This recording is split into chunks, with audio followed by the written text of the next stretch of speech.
Currently, Madam Speaker, Montserrat periodically receive services from a urologist from Antigua,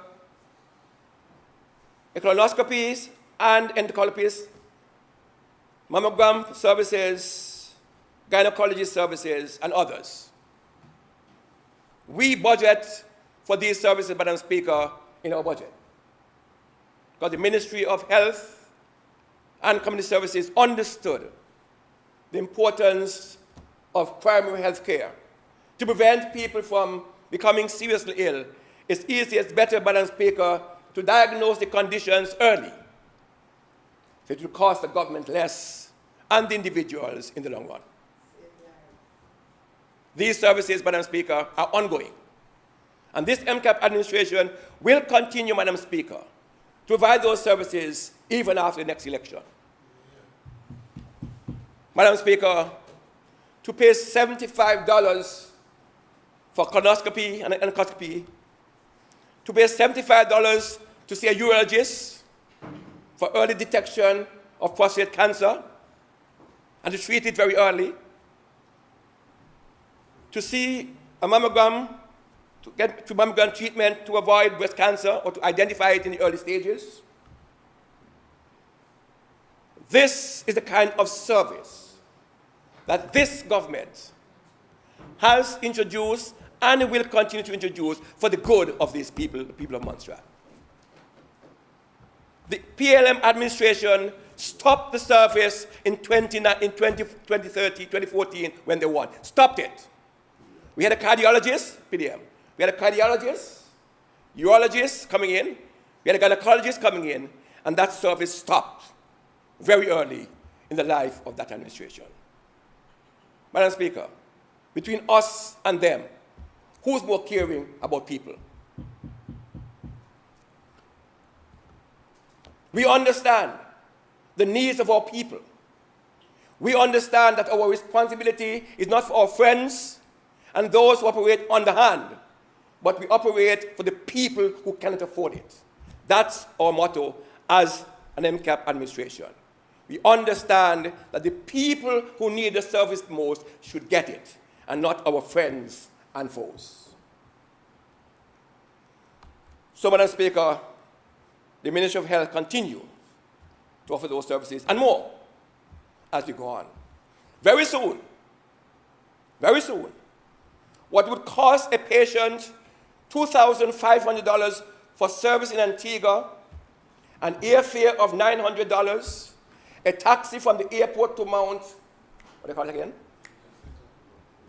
Mount St. John or the other one, and taxi service. This service, CT scan, will be offered in this country very shortly. What is the advantage of having a CT scan on island? When a patient receives a stroke, and my colleague on the other side will tell you, urgent and immediate action is necessary to prevent further deterioration of the muscles that are affected. If you get a stroke, Madam Speaker, in half an hour, early intervention is what is critical to prevent further deterioration. That is why this government went out of the way to ensure that we have available to us in the not distant future the services of a CT scanner, so that when patients receive strokes and they rush to the hospital in half an hour, we can detect which part of the brain or whatever is damaged and intervene very quickly. From vision to reality. We just don't talk about these things, we act on these things. Madam Speaker, I wish to thank the Pink Ribbon grouping, Mrs. Help me out, Doctor. Help me out. Charles, Mrs. Charles, and Dr. Brenda Daly, and all others, who over these years have been providing funding for women to go to Antigua for mammogram for early detection of breast cancer. Thank you very much for the service. Now, that service is coming home. Just last week, Madam Speaker, about 23 ladies did their first test on the machine at Glennon Hospital last week.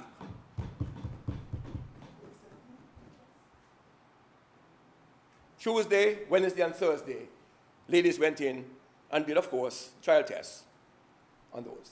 Additionally, Madam Speaker, we have sent our radiologists to Jamaica and other places, and we will be sending the others to make sure they have first-hand treatment, first-hand experience in managing the CT scan and the mammogram. And I think, if I'm not mistaken, the ministry is also employing a radiologist on staff to deal with reading our CDs or films or graphics, what they're going to call it. Madam Speaker, this is a government with a vision. A government that unites for action for the people of this country. We work together, we speak together, we understand what we need, and we say, yes, if it's the Ministry of Agriculture need the money, give it to them. If the Ministry of Health need the money, give it, because it's not our money. It's taxpayers' money, and it's for the good of the people of Montserrat. I heard the minister also said, Madam Speaker, that they are bringing in some new services, apart from the CT scan and the mammogram machine. There are other things that leads to strokes, high blood pressure, your high cholesterol, your high sugar content. And all of these can lead to kidney failures. I understand the minister is saying that they will be offering some services. Yes, 2 years ago, we recommended that we'll do free PSA service for men. Of course, only men can do PSA. For men. And I'm not sure how many of them took it up. I know that there's a few more men are now coming forward. I would urge all men, even the men in here, do like me. Once a year, go and do your PSA test. Whether it's physical, whether it's ultrasound, or there's blood tests, go and do your PSA. Because don't wait until you get a stage 3 prostate cancer to run to the doctor. That'll help you then. The cemetery has been expanded. And if you wait that long, then you'll end up out there before your time. Please. Of course, your cholesterol, blood sugar levels can also lead to strokes if you don't control it. So don't wait. And knock wood. My blood pressure and my sugar is good. But I do a test every now and then on my sugar, on my glucose level, just to make sure that I'm in the range. I urge you to do the same. But we are catering for the ordinary people in Montserrat who cannot afford to go to Antigua or Guadeloupe or St. Martin for these services. This government is delivering. And my colleague, Honorable Conan, always say, no one is as blind as he who doesn't want to see. You know, all that is happening around here, I hear people say nothing, we're not doing anything. But that's another matter. Our social protection support, Madam Speaker. My colleague, Honorable Conan, and Honorable Parliament Secretary Hector expounded on it. We not only pay or give a monthly stipend, a monthly allowance of $900. The other services, Meals and Wheels, we contribute to it. The homes, Madam Speaker, we care for all the elderly in the Magston Memorial Home, all. We feed them, we clothe them, we treat them, give them medication, we do everything for them, we look after them, Madam Speaker. That's a cost to government. And sometimes, Madam Speaker, the opposition sometimes forget that the homes form part of the government's social welfare program. We offer and we give a subvention to Golden Years Home, where other seniors are living. That's a cost to government, Madam Speaker, and we provide that service to the people of Montserrat. And I'm sad to say, Madam Speaker, I visit the homes so often, and there's only one person here who does that more than me, and it's sitting on the other side down there, I believe. And I'm putting out a plea, Madam Speaker. It grieves me when we have our seniors and we take them to the home and we abandon them. You see, I cry now. I feel like crying now. Because these things are very emotional, and they get to me. You have your seniors, you drop the body home, and you leave them there. Not even a telephone call, not even a carbolic soap, not even a powder, nothing you send back to them. And when they're dead, you come home and tell them, put them up for 2 weeks. I would tell the minister, or the minister is under me, or in my party, if somebody die and they have nobody, bury them as soon as possible because it's government to bury them. They come home, wherever they are, let's say they put them up for 2 weeks. For what? And they come. And when they come, they go look for the bank book. First thing look for. See if any money there. And government not getting none. Because government have to bury them after that. Buy box, buy coffin, buy clothes, dig grave, and do everything. These are all part of our social program. This is all part, Madam Speaker, of the social protection that we give to people. We provide rental assistance to a number of persons. In addition, we support Meals and Wheels. Madam Speaker, it's not cheap.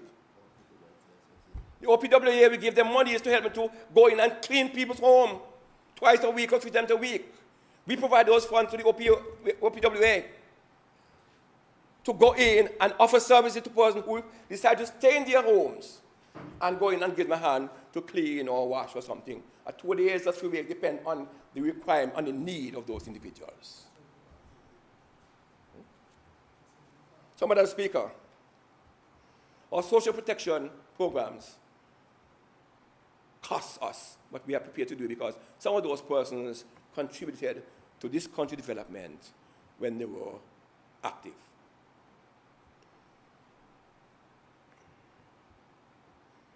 The minister didn't announce it.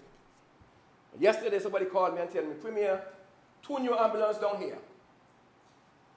In 2014, 2013 about, we bought in an ambulance under the Crown agency, whatever it is. We bought it. Good ambulance as far as concerned in terms of the interior, well equipped, everything. But the whole little Montserrat cry out, just got a box over here, box. It's still up there running, still providing the service, efficient, but we custom to certain things. I haven't seen the ambulance since them yet. And I said the minister saw them. Minister, you see them? He's asleep. And I see them. Huh? They'll probably ask them today. 2 ambulances. And I must pause here, Madam Speaker, to give some word. I'm not sure whether the ministry put on more money. But thanks to the Eastern Caribbean Central Bank, who provided funds for us during COVID to do what we want to do with the money. They gave us $500,000, $250,000 for immediate use in buying medication and masks and other things, and $250,000 to do whatever you like. The ministry decided whether they tap it up or not, and they bring 2 ambulances. I hope this suit the people must know. Hope you like the style.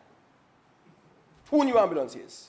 So no longer do we have to park an ambulance down by the fire station and then call at lookout for it and then leave from there. So services would be more prompt, Madam Speaker. I didn't talk about yesterday, but you're all right. Sports, Madam Speaker, Minister spoke about sport himself and Honorable Hector. Basketball scholarships.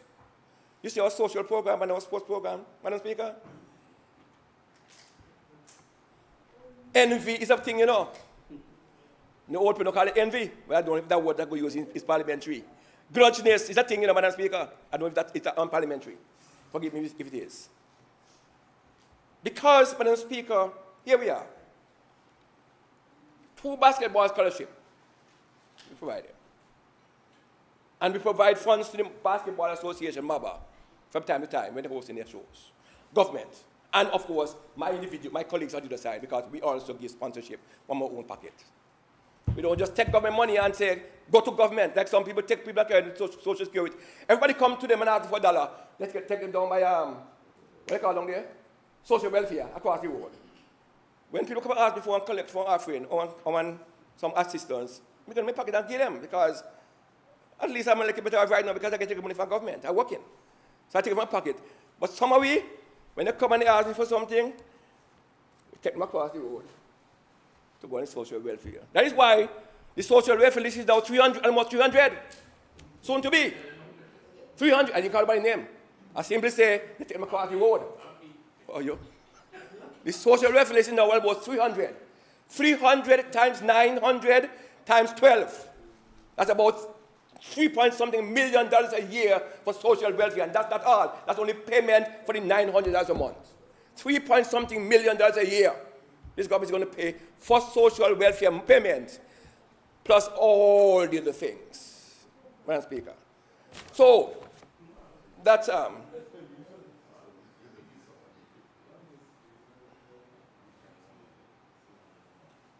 didn't know.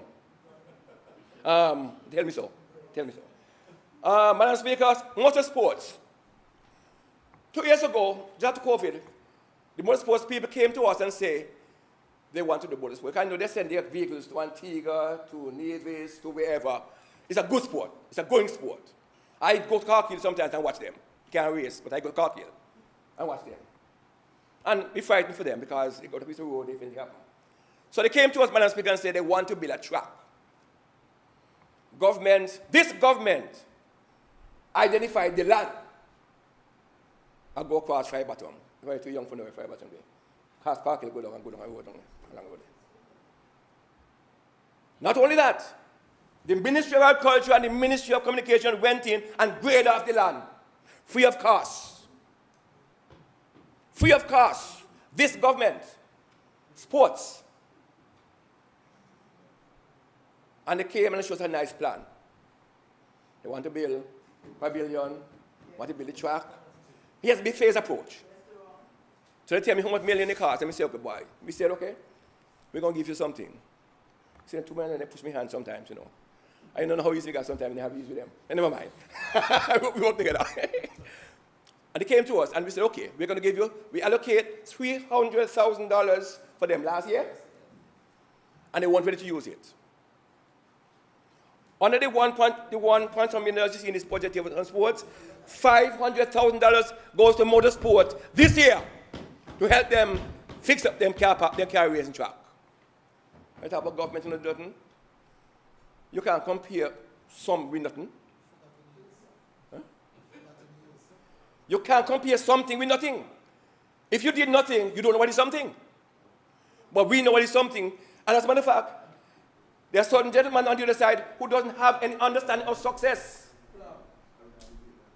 He had no understanding about success. So when our government succeeds, he can't appreciate that. He doesn't understand what success means. Maybe what? He doesn't even know what success means. This government, when we succeed, he can't appreciate that because he never knows. The only success that individual knows about is success for himself. Nobody else. The only success that individual knows about is how he succeeds. If he doesn't succeed, nobody else must succeed. It's a one-man show. It's all about me. I'm not like that. My team not like that. We're about the people of Montserrat. Put the cap fit. Pull the string. And Mr. Osborne. You know much. Anyhow. Sorry. So, Madam Speaker, the basketball court in 2013, 12, about, the MCAP administration put in a modern basketball court, the best in the Caribbean. Prime ministers came here 2021 for the OECS ministers meeting, and they went across there. I won't call the ministers name because, you know, they're not here. And they envy. They want one. They want one like that. Somebody went across and looked at it and said, come here, we need one like this here. That basketball court, that basketball interior facility. Madam Speaker, the guys came and said the floor is damaged because they have to, girls play netball there, they have to move the rings, and the floor get damaged, and so they need a new floor. This government, in the $1 million you have here, is a replacement of the floor for the basketball club. No clap, I mean, nothing. No clap. No clap, no clap, no clap. No clap, we don't do nothing. No applaud, no applaud, we don't do nothing. We are, Madam Speaker, working for the people who voted for us. And even those who didn't vote for us, we're working for them. Because we are the government for all Montserrat.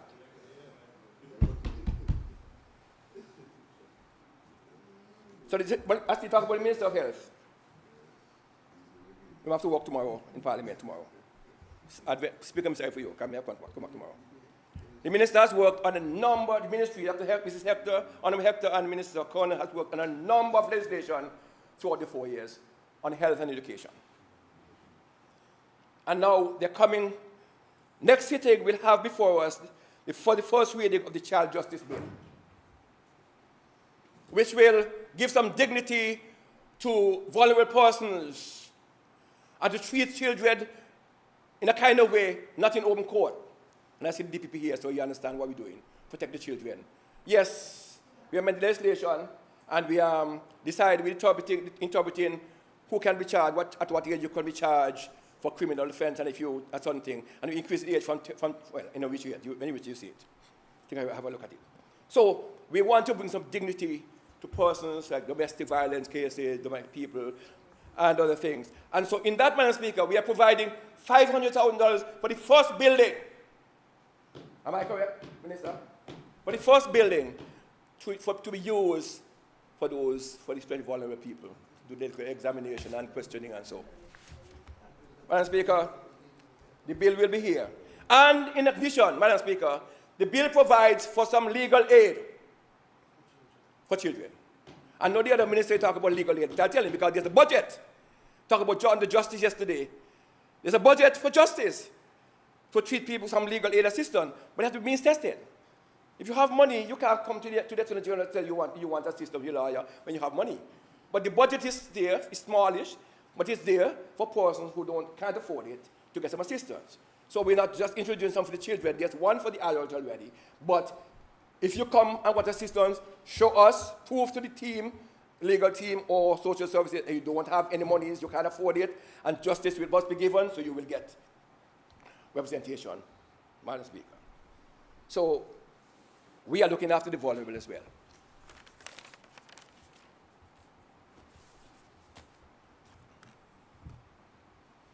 Minister Buffon, Madam Speaker, I admire him. He just tired me out sometimes for money. One minister always want money. I'm going to be honest. Madam Speaker, every time we go to the house, every time we go to cabinet, every time we sit to the affairs, every time we sit in the office, Premier, any money there? But I can see it. He has proven that he's using the funds to the benefit of the people and the farmers. I heard the rebuke yesterday afternoon about agriculture. But you see, again, I commend Honorable Osborne. He was trying as Minister of Agriculture. He was trying. Choose my words very carefully, though. He tried. I must admit, he tried. And I give Jackie jacket. The other one tried. Who the other one was? He tried. But the one had his own agenda. And when I hear people talk about public servants doing work,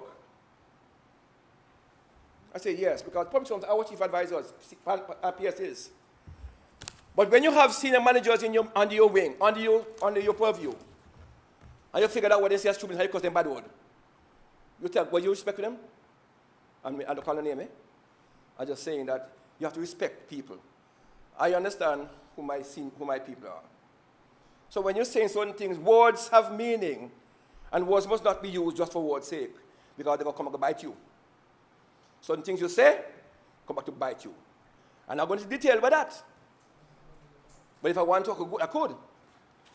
Because my minister here, he leave the housing allocation committee to do their work. That me know. So when they meet, he now go down with a list and tell them, use this here. Maybe we should, but we don't, because everybody must be treated fairly and squarely. Maybe we don't understand certain behavior in politics. But we don't want to learn them now. Because, Madam Speaker, this is my 18th year in politics. And I do not learn the politics. I don't want to learn them. I don't learn them. I operate above board at all times. I work with people who got all kinds of tricks in the head. I work with people who got all kinds of tricks in the head. In a rubber family. In a rubber family. I say nothing. Let me tell you, this 5 year go end, and this premier name will not be called anywhere around in Montserrat across the world. This premier. I tell you for them play. I'm going to leave this position when I want to. And let me start about want to, because I heard something yesterday. It was Jesus who said, I put down my life, I take it again, and no one take it up for me. I will come on to that a little later. So, Madam Speaker, my minister provide assistance to farmers. He build roads, farm roads. You could go look out, you could go Duck Pond and Blake's and you see them. We contributed subsidy for water, build water catchment assistance plant buildings, give tanks, irrigation hose, provide seeds, provide plants, provide planting slips. Madam Speaker, the whole aim is to increase food production. I agree, Madam Speaker, that in spite of all the effort, climate change does in fact impact us, a small island state. The weather condition has changed significantly. Sometimes there's no rainfall, the temperature is so hot, and I think what the minister is working on now, Madam Speaker, to try and provide I'm going to call it greenhouse. He's better able to explain those things. But to provide production shelters so that you can produce food even with the weather. You can control the temperature in greenhouse. And he's trying to do that right now, Madam Speaker. And that is why he has spent, Madam Speaker, the amount of money on agriculture production, and still is. He has $1.5 million now to expand that program and other programs like, for instance, Madam Speaker, agro-processing. In Montserrat, Madam Speaker, we produce mangoes and breadfruit galore. And 90% of our breadfruit fall to the ground. 95% of the mangoes go to waste. And the minister is saying, Madam Speaker, not all, because you could do carrots and other things. But the minister is now working, Madam Speaker, in trying to get a facility built. We did the work. We got CDB to do some work for us 2 years ago. And they came down, feasibility study. They came down to do a feasibility study, and the minister said yesterday, we had a building identified, but he said that the environment is not conducive to that kind of work because you want a kind of tight-free, virus-free, and dust-free area. And so the minister is working assiduously to try and get a building, Madam Speaker, and the information. He has staff on board who can do the work, and so that by next year, Madam Speaker, we will be able to produce some of these things and preserve them. Madam Speaker, I went to the UK, and I walk in a Chinese store, Madam Speaker, I see some tins. And I pick up one, breadfruit from Jamaica in brine. I say, well, breadfruit from Jamaica in brine. You know what brine means? Salt, water, and vinegar. And seed in a can, and selling on a shelf for £10 for a can so. And we have it here wasting. No. This is from vision to reality. We're not just talking, we're doing things. And we want to do, we have a plan for the sector to add value to these products that go to waste every year. So, Madam Speaker, housing. Every time the minister talks about housing, they get nervous. I don't understand why they get nervous. Because we were in government, we are in government, things are happening. We came into office and just after COVID, the very first day after COVID, the minister spent $300,000 in lookout to fix houses that were lying idle and monies were in the budget for how much years. We left $380,000 in the budget in 2014. We came back in 2019 and the same amount of money in the same line in the budget, never spent. And 2 months after the COVID stopped, the minister get into lookout and spent the money and fix the houses.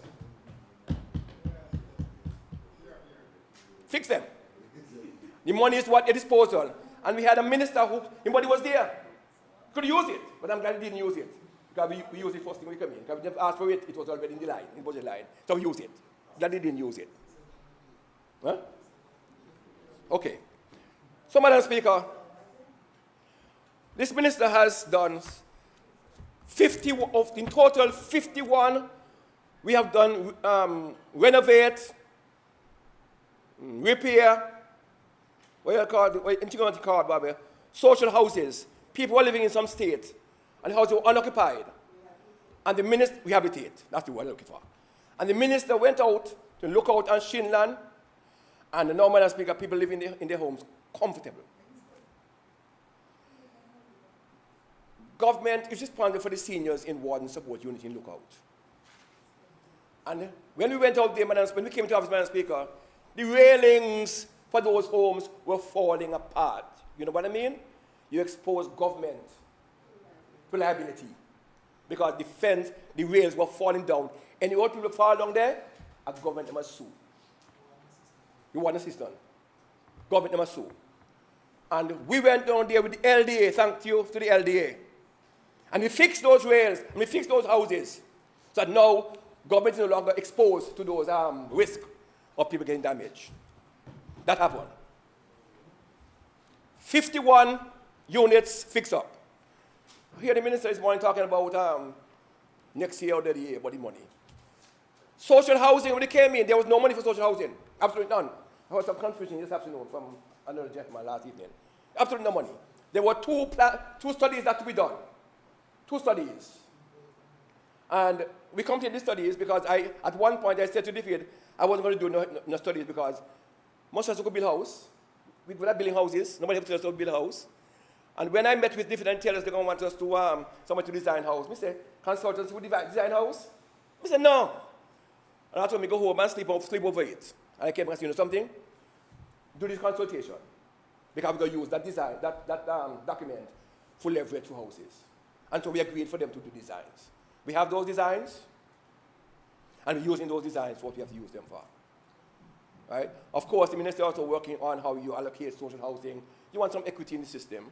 Who gets it and who doesn't get it, that's equity. And so we're working on that as well. We have allocated $1.3 million, Minister, for the new housing at Dave Hill, at Drummond's. Drummond's has been left in a state of disrepair. Those wooden houses, Madam Speaker, when I was Minister of Agriculture in 2010 to 2014, I took down the first 3 houses at the top because the aim was to demolish those houses and build houses. And so I took down the first 3 houses at the top. And I left government, Madam Speaker. They were all empty. When I came back in, Madam Speaker, they were all repopulated again. The old MCAP, PDM government put back people in them. We told him paint them. Not a job of paint. CM old wooden building, a TY11 building. Not a job of paint. So now, Madam Speaker, the minister spoke about building houses in Drummond. Yes, he's going to build them. Of course, there is need for some, if you know where we are, putting some roads, infrastructure, not a whole lot, but because there's some already. And that's what you do. You choose areas where you spend minimum amount of money on infrastructure. So he's going to spend some money there to put in the infrastructure. There's sewage. We improved sewage in Drummond's already.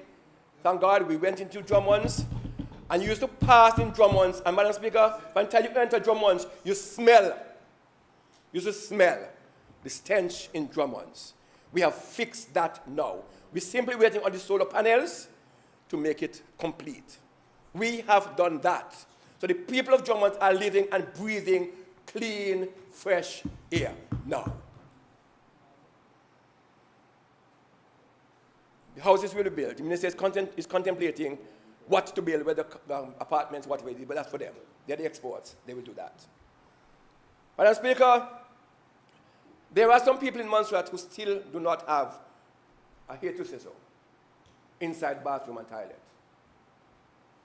And these things make me cry sometimes. I get emotional with some things. Forgive me. People should not be living in this country in this day and age without internal bathroom facilities and toilet. Should not. In 2014, my government tried to work on that, and we were branded as toilets for election, or toilets for votes. People on the other side say that we were building toilets for votes. But we built them. Now, Madam Speaker, this minister came back in. I went out 14 units. 14 units, 14 family members, 14 individuals now have toilet and bathroom inside them house. Inside. So when we come, they have to go outside. For bath, for go bathroom, or go outside for go toilet. They're inside. This is a government that improves on its social program, social agenda. Because people come first. People is at the heart of our business. All around. I built 2 bathrooms in Virgin Island. When I was minister, 2 of the bathrooms in Virgin Island, the house are now rented out. I don't know who rented them. Virgin Island, 2 brothers. And then I rent out to people that are deceased and the house they rent. Maybe we should ask for some rent, but never mind. Madam Speaker, I hear this morning, and I agree, that the $40,000 may not be able to purchase what it used to purchase then. I agree with that. And it's a matter of affordability and availability. If we had the means, and fewer people will increase the number and the amount. But we just do not have the amount of money to go around, and the number of persons who want it is high. So we have to be equal. We have to treat everybody good and fair. So, Madam Speaker, we continue to give them $40,000. Madam Speaker, the $40,000 allow them to go to the bank and say, look, I have this $40,000. I want to build a 2-bedroom house for $280,000. The bank says, okay, you can afford $240. The other $40 goes up, and you're going to build your house. It's just to help people with some collateral so they can go to the bank and leverage a mortgage. That's all it means. If we were to give everybody $90,000 a year last night, you bust the budget. I don't know if I find it wrong. $90,000 everybody who wants. And if you give 4, you're going to tell me give 6. And if I give 6, you'll tell me you should give 10. So, Madam Speaker, yes, you see, I said in my budget statement, leadership is about level-headed persons. You need people who are level-headed, who will take advice and go away and act on those advice, Madam Speaker. You can't just go there and listen to everybody, time, take a hurry, and muddle your head and can't make a decision. $40,000 is what we have, and $40,000 is what we're giving until we could afford more. And not only $40,000, there are persons who get $10,000 home improvement. Somebody have the house and they want to improve on this house. They get $10,000 or $20,000. It's what we can afford. And we continue to give people what we can afford. Because what I don't hear from the other side, Madam Speaker, I heard a comment yesterday about give. Give away the whole budget. When I sat down and I calculate the giving, I said, well, the whole budget gone. Not giving. Whole budget gonna give in. And when the whole budget gonna give in, we can't provide health care, we can't provide social protection monies, we can't provide education, we can't pay salaries for public servants, so we give away all. It has to be a balance between what we can give and what we have. My minister said yesterday, if you have $10, you can't give 12. Another person who the member challenged this morning, I use a phrase from him. This morning, my honorable opposition leader was castigating somebody. I don't know who the people are, who they are. But I learned from him, he said, if you have 100 currency units, 100 units of currency, you can't spend 150. Within the 100 units, you have to spread it and use what you have. You can't spend $12 if you only have 10. We have a budget, it's not infinite, and we have to spend accordingly. So the minister is doing his best. He expects to get more money, because I believe that housing is now high on our agenda, and he's going to be getting more money. 29 persons, Madam Speaker, get grants equaling close to $500,000. Madam Speaker. Another 2 persons got $40,000. As the money come in, you don't know how this man go to the cabinet and beg for more money for social welfare program and for housing program. You might just beg. You don't have to beg somewhere. Sometimes we're tired, but never mind. He do a good job. So, Madam Speaker, my colleague is doing what he has to do, and he has done it well. And people don't want to acknowledge it, but the people of Montserrat will. They appreciate what we have been doing. As the minister said yesterday, a lady come and say, you got a house? From storm repairs, the roof was done, person living. You know how nice it feels in a early house and you look up and say, that's what happened. Madam Speaker, we're going to go late tonight. Ask for forgiveness, which is stubborn. Minister Joseph, yesterday, also did, as usual, his typical Joseph style. But at least it makes sense. Now, some people who talk for toes and don't make no sense. It makes sense. Because you see, some people are selfish, and think only they want no. Only one could do, only them forget. Or for do what? And that's the problem we have with some people.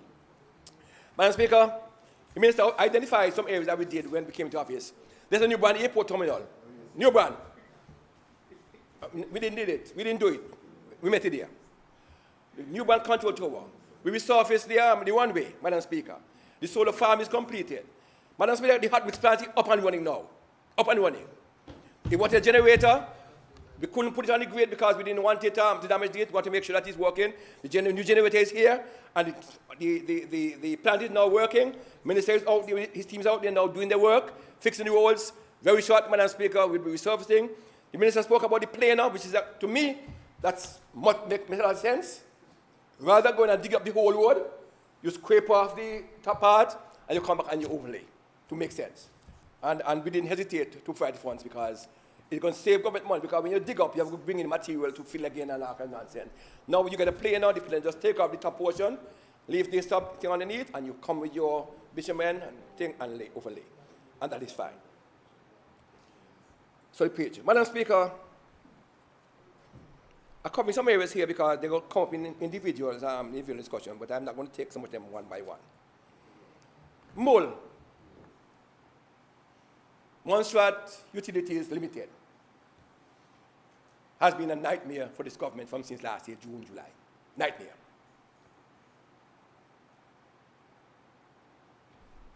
Government after government came and Mole was there. In 2013, forgive me, 2014 to 2019, our year not on the calendar, so I just forget to call it. 2014 2019, it's not on the calendar at all. And 2012 or 13 thereabout, the government of Montserrat, Madam Speaker, MCAP government purchased a medium speed generator for Mole. Purchased a medium speed generator for Mole. And I understand that somewhere in 2017, the PLM administration, under the leadership of the honorable gentleman, purchased a high-speed generator. Madam Speaker, we came in and we thought that things were going well, that Mole. I'm not going to go into all the detail. Simply to say that Mole appliances they were in a state of disrepair. Generators were old, of course. We understand that they were old generators that came in, that were used since when. They were high speed. And the frequent outages that we have had over the past year and a half, Madam Speaker, it's embarrassing sometimes. And so, Minister, under the guidance of the Minister, and the assistance of the FCDO, we have been able to purchase a new brand medium-speed generator and a high-speed generator for Mole. We also invested in some parts for another generator, and we have provided services of external services coming in to look after the plant and to synchronize the plans. And we are still working on that. But Madam Speaker, when we thought that, if you note that the outages are few and far between now, mainly because of, and the Minister spoke about it, the old lines and the catching fire on the poles, and they're now working on it to see how best they can reduce that, because the outages are not really as a result of plants, of the generation, it's because of the incidences that are happening, sometimes one in Isles Bay, one in Old Town, one in Drummonds. So we're getting some outages because of these incidents on the plant, on the poles. So, but in terms of generation, I think we're kind of stable. They're still working to make sure that we have 100% generation and output, and they're working on that. There are some other concerns. Water, for instance, Madam Speaker. When we thought we were getting nearer the end of Mole, of electricity, then we found, Madam Speaker, that the water situation is more critical than we think. And so we have allocated in the budget $750,000 to look at the springs that are accessible now to ensure that we clean or we build whatever it is. The springs at Lawyers, the spring at, what is the name? Hope Spring, and those springs. They are in serious condition. I understand, Madam Speaker, that there are three routes running through one of those catchment areas, 3 routes. And so the water level is so low that we are mindful that something could happen. And may I say so, we may have to ration water until we get this problem fixed. So if I'm giving you all the notice, if you find that we announce you have to ration water, we may have to do it because the amount is so low in the system because they're not, the trees and so, they're not being maintained properly. Or there was no money assigned for them, let me put it that way. So, Madam Speaker, we are working on that. You see, I find, this administration, MCAP, whenever we come to government, we have to fix all the problem them. And we fix them and left, and then we come back, we start over again. Unless we can't keep on saying that. We fix and fix and fix. And then we come back, they go back to zero. Because nobody can't say about them again. So they want us to do everything now for them, God, they say they're going to win, but we got news for them. Got news for them. God, we fixing them. Working on them. And I tell you, we keep them quiet for a while, but you're going to hear about them now, You're going to hear now. Because we fixing the water, we fixing the mole, but not all. The sewage system is in a state of disrepair in Lookout. The plant in Lookout is in a state. If we don't fix it now, we shut down the whole Lookout. That will never happen. Because it was built, it's a 50-year-old plant that has 25 years. It bought at 25, and it got 25 going. It was bought when it was 25 years old, and now it's 25 years. So 50 years, so life gone. We fix David Hill somewhat. We fix Drummonds. This government has to fix a government heavy. Fix. Everything you fix. Until you come in, you got the meeting, you come in, not you. Sorry. That's what. No, the other one didn't work that well. Madam Speaker, Madam Speaker, the one of Drummonds is fairly well. We did that, we settled it over, and we have a new plant down there. The one in David Hill, we did some work to it. On the time we put on the solar panels. We're going to put on solar panels on it, so it generates electricity by itself from sun. And we are going to be looking at the one in. As a matter of fact, we have a team coming, and this is what you're talking. I heard some people yesterday with a lot of anti-colonial, anti-British sentiments yesterday, and I was shocked. Madam Speaker, to the core. We have a team coming in next week from DEFRA and DESNET, because we went to London, and we didn't ask the gentleman to come with us, the man who lives in England to come with us, because we went on our own. And we went to the department, because the UK government has now asked every ministry and department to identify an OT lead in the ministry and departments. That is good for us. But we talk to the ministers, but right now we have a team coming in next week from DEFRA and DESNET to work with us on electricity, water, and sewage. Next week, coming here. And okay, what color the skin be? Getting the work. I want the work done. That is what this government does. We go out and make the connection and talk, and we're reaping the benefits of our labor. Some bull, yes, and I won't go the rest of it. That will be dealt with. We injecting, since last year, August, we injecting funds into MOL, paying for fuel, paying for that. We're now paying for the insurance. We're paying the loan. Government. And I advise, I manage all Montserratians who have outstanding bills. I mean, a politician who says so. But please, help us. Help us. MOL needing the money. All of you. If any politician here or MOL, go pay them. Very quick. Don't them, Minister, you work at MOL and you know how MOL go, right? So please pay them, because they need the money. We have been injecting funds. And this year, Mole needs significant amount of funds again from this government. We have to inject the funds. I don't call the figure, and the FS might tell me no assessor, but I'm not assessor yet. But more than $2 million a year. $2. Could be more than that, much more than that. But we're going to find the money. Because electricity and water and sewage are critical services. We can't afford for them to fall through. We cannot. And so whatever it costs us, we are going to be spending it on those services. Because if you don't, then you're going to have serious problems with your health care. You're going to have diarrhea, you're going to have all kinds of something. And it costs more to government on the health sector, putting push on the sector. So we'll have to do it, Madam Speaker. We will do it. I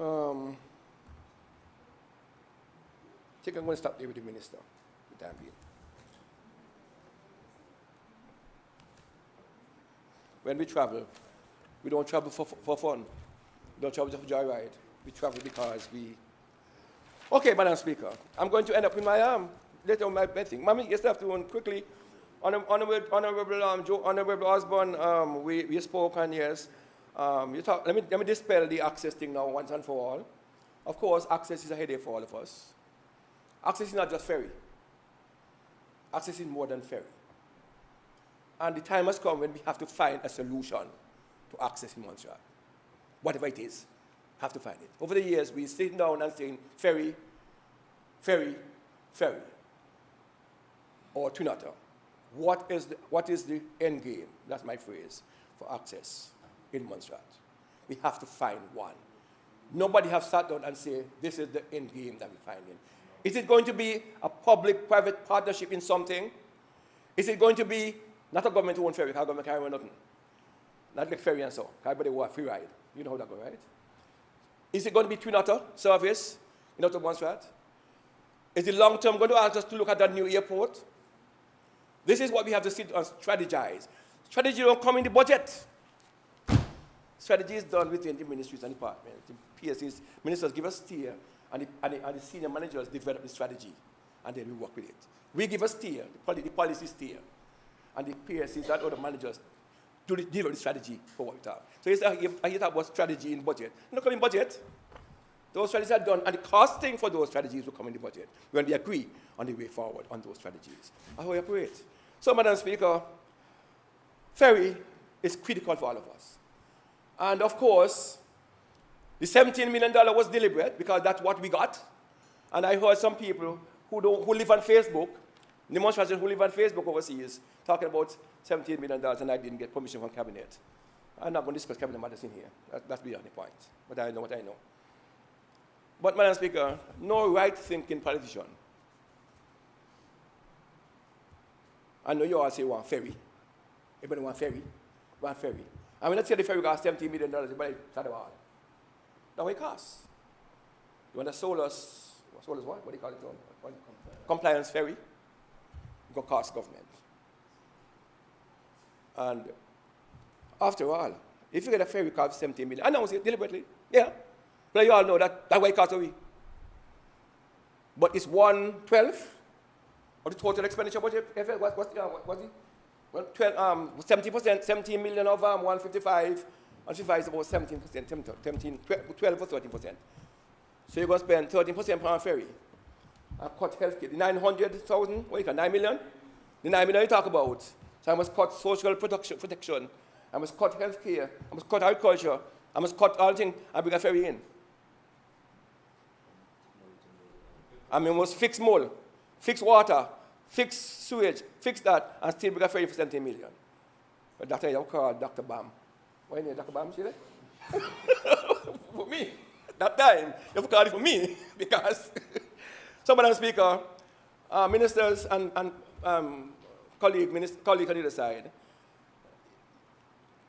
for all of us, access is but I think we're getting a solution. I won't say it here now, but I think we need to a solution. Maybe not a complete solution, but a medium-term solution. I think we're getting there. And we will tell the public of Montserrat, where we are when we get there. There has to be some solution, in short. Whether ferry, or Twin Otter, whatever it is, has to be some solution. And we are working on a solution. And we hope. In terms of, in the meantime, The ferry ends today, end of this month. This ferry contract ends this month, so anybody can Facebook go on the right and say what the Premier say. The contract ends on the 30th of April. That's official. And we will know what we do in terms of airfare. What I'm not going to do is to give a blanket subsidy to aircrafts who doesn't have a standard airfare for Montserrat. Don't tell me you have a high season and low season fare. Tell me the fare out of Antigua to Montserrat is $10, and I'm going to subsidize by 20%. That's what I want to do. So I instructed my team, Access, to find out what the fares are now, and that phase must carry us through the year, and we will give whatever subsidy we can until such time we get another solution for access. Right? Don't tell me that from now until August, the fare is this, and then from August to December. We're not flying on BA and Virgin and British American and so, where you have two-tier fares, and telling me that from April to July, the fare is so much, and then we have one seat coming out is so much, and the other seat coming in is so much. No, this is small Montserrat. This is small Montserrat. If the fare is 210 US both ways, or 20 US, tell me that. So when I borrowing the fare, borrowing the taxes, because Madam Speaker, you see, people complain, you know, and when I look at the fares, they could be better. I understand the cost of fuel, but the taxes are significant. And we have no control, the airlines have no control over the taxes, Madam Speaker. So the reason, even though that, yeah, and I can't do it, diplomatic can't do it. Madam Speaker,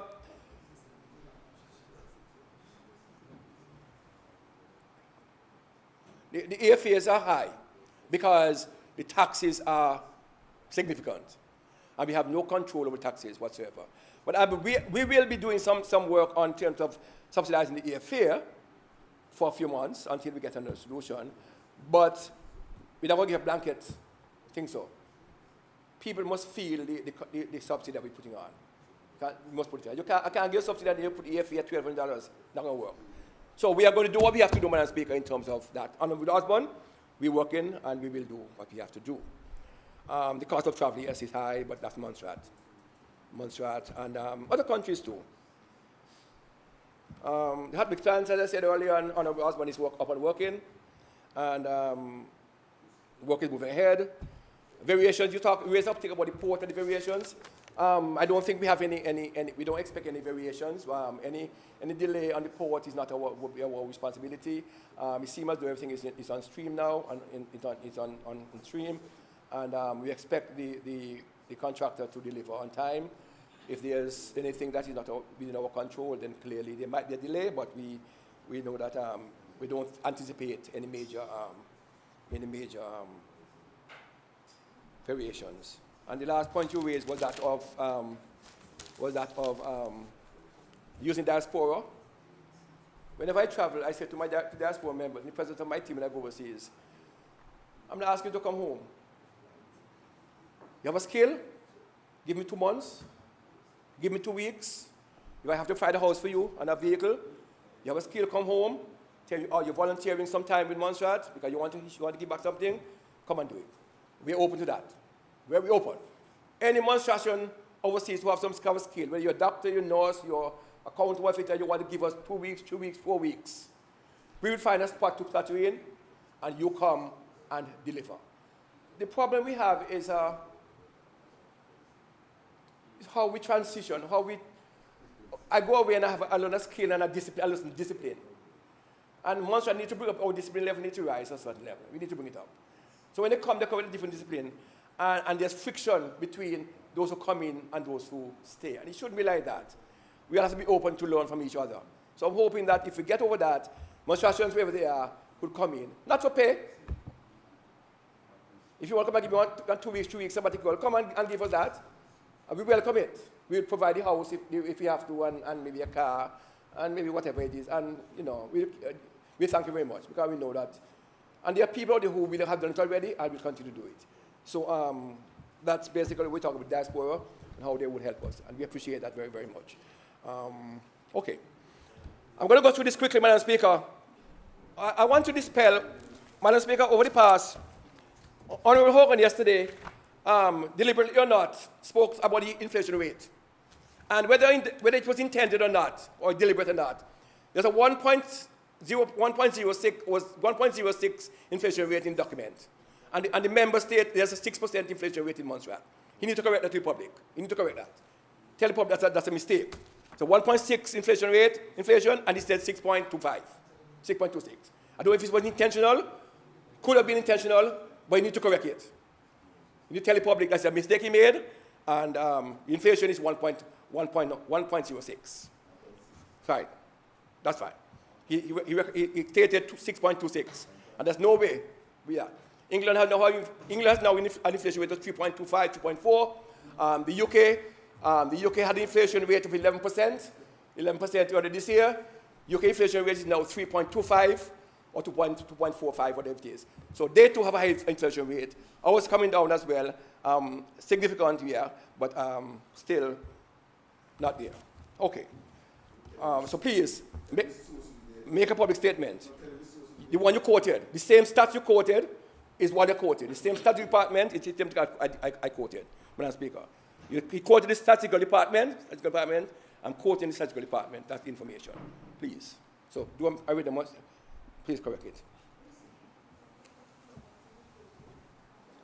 I will do nothing to make government, I will say nothing to make government look good. That statement has been repeated year after year. Huh? I will do nothing to make the government look good.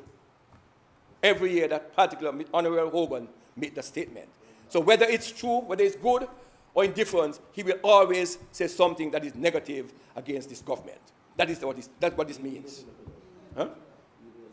Even, yeah.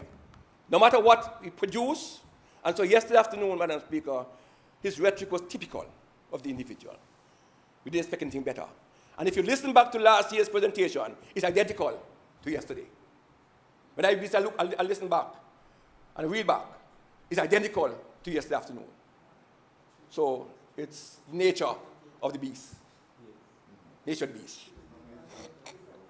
Madam Speaker, I also want to address an issue that the opposition and the opposition 2B and the opposition 2B, so that's two opposition 2B, should you know, and the opposition 2B, the three opposition 2B has been quoted, not here, 2B. And they said figure 2B, 2 T-O-B. This one is included, the opposition. I note, Madam Speaker, that they have been quoting that there's a 37% poverty in Montserrat. They went on the World Bank, did a report, and let me go over there. Let me go up there. They claim that there's a 37% poverty, and members on the other side did it, can't you say it? I heard it on the radio Montserrat by another 2B. Madam Speaker, this is incorrect. That Montserrat has the highest poverty rate of 37%. It is incorrect. And I must say that most of our countries are data deprived. We don't have the data. And so those international organizations will do things. Our poverty rate, Madam Speaker, has not been established since the HALCO 2008-2009 war. Has not been established. We're not a member of IMF. We're not a member of World Bank. But we're a region, because regionally we talk to our IMF and World Bank. They invite us to one or two meetings, but we're not members. Since the HALCO poverty assessment I was done in 2008, 2009, there has not been any other work done. And even this assessment was misrepresented in our situation. The final data set consists, the same data we're talking about, consists of 135 households,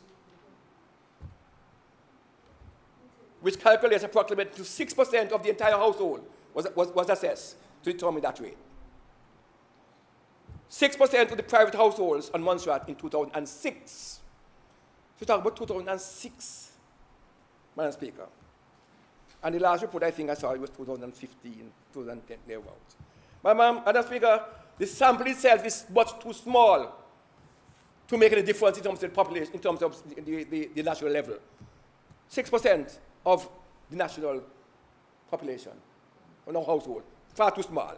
And so an educated individual, like the individual on the other side who yesterday afternoon was laughing out that Montserrat has a poverty rate of 37%. And he's lavishing that because we have poor people here. And that's why he went away to work for more money, because we're poor.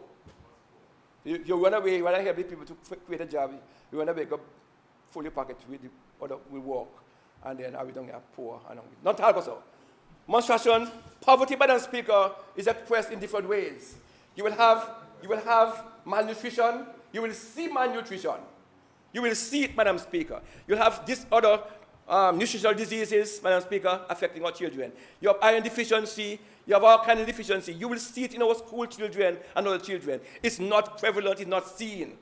So anybody with any sense, Madam Speaker, will not go around saying that we have a 37% poverty rate in Montserrat. We do have hardship, and I'm the first to admit that. We do have some level of hardship, and I will admit that. But poverty and hardship is not the same. Poverty and hardship is not the same. Madam Speaker? I could show you. I have it here. But you don't quote because my stats is telling me that the figure was not right. The formula they used couldn't apply to us, Madam Speaker.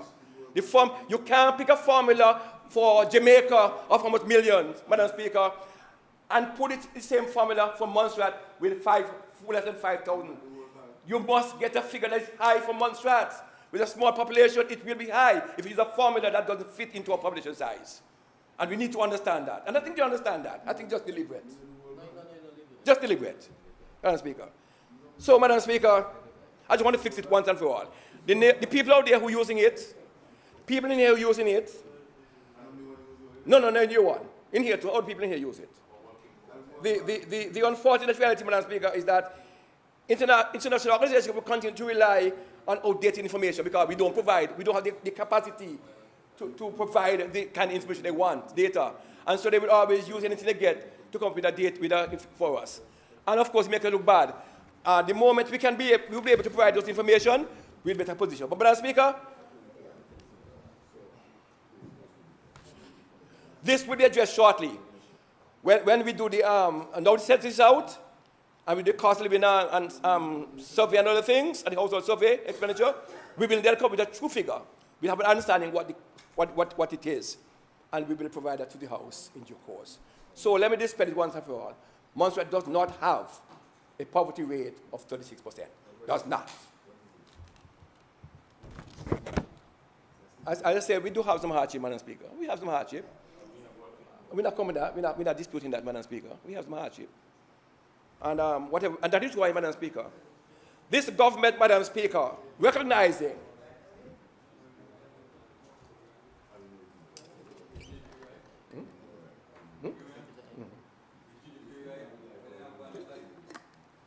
alas, GDP is high. When you add all the value, all the money we're getting, and our population size, it has become high. Madam Speaker, hardship, yes. The government is cognizant that there's some level of hardship in Montserrat. And in that case, we respond, over the last couple of years, we respond to that, Madam Speaker, through our different allocations. Madam Speaker, we have spent over the last 2 years $3 million in assisting Montserratian households to cover the utility bills. The last 2 years, this government, cognizant of the fact that there's some hardship, and of course increased cost of living, we allocated and spent $3 million putting into mull so that your light bills will be covered. We didn't put it in your hand because we knew if you put it in your hands, Madam Speaker, it would not have reached the intended target. And there are people in here, Madam Speaker, whose light bills were paid for 2 and 3 months, including parliamentarians. Maybe we shouldn't do that, maybe we should just take them out, but we didn't. They receive their bill paid for 3 months, or maybe more. If they don't live here, they might pay basic, the basic payment will have to be made. But, Madam Speaker, and even on the social welfare side, Madam Speaker, when we couldn't give Montserratians any reduction, we paid the light bill for social welfare workers for almost a whole year. There are social welfare recipients now who are still benefiting from those light bill subsidies that we paid for them. Some of them, almost 2 years payment has been made for them, social welfare. So we talk about $900, you know. We paid, and they're still benefiting. And there are a few people who said to me, Premier, I just collect pay my last light bill. They paid $10 last month, because it's the last time me there. So I know they want another money, but yeah, right, not yet. So we have done that. $3 million to help the population offset their utility bills. But nobody's, people know that, you know, people appreciate that. Madam Speaker,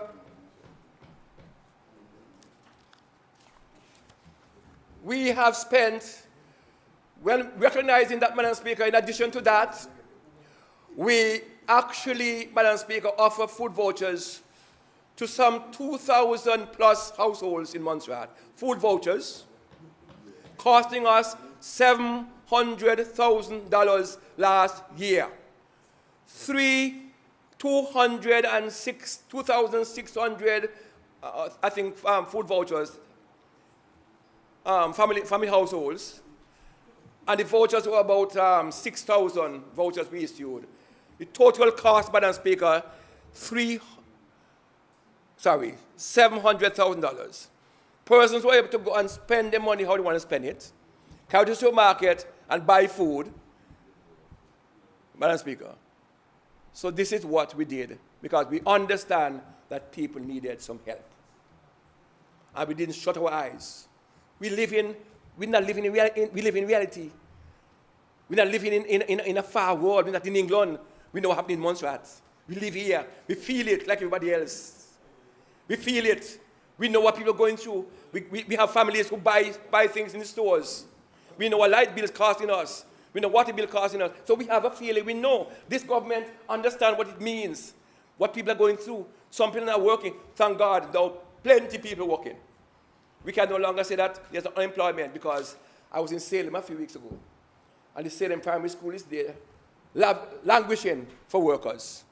Languishing for workers, because they can't find skilled workers. All of them done by 1, 2, 3, or by pump goat, or by, you know, what pump goat? Pump goat, all over the place. Skilled workers, they're working. The port absorbing, construction site all over the place. I went to Asbury Hill, I went all Western, construction going on. So we are on the ground. We know what's going on. And people talk to us. Now we don't come in and call people name and say, the little man stopped me by the road. We don't come in and say so, but we know people talk to us and tell what they're going through.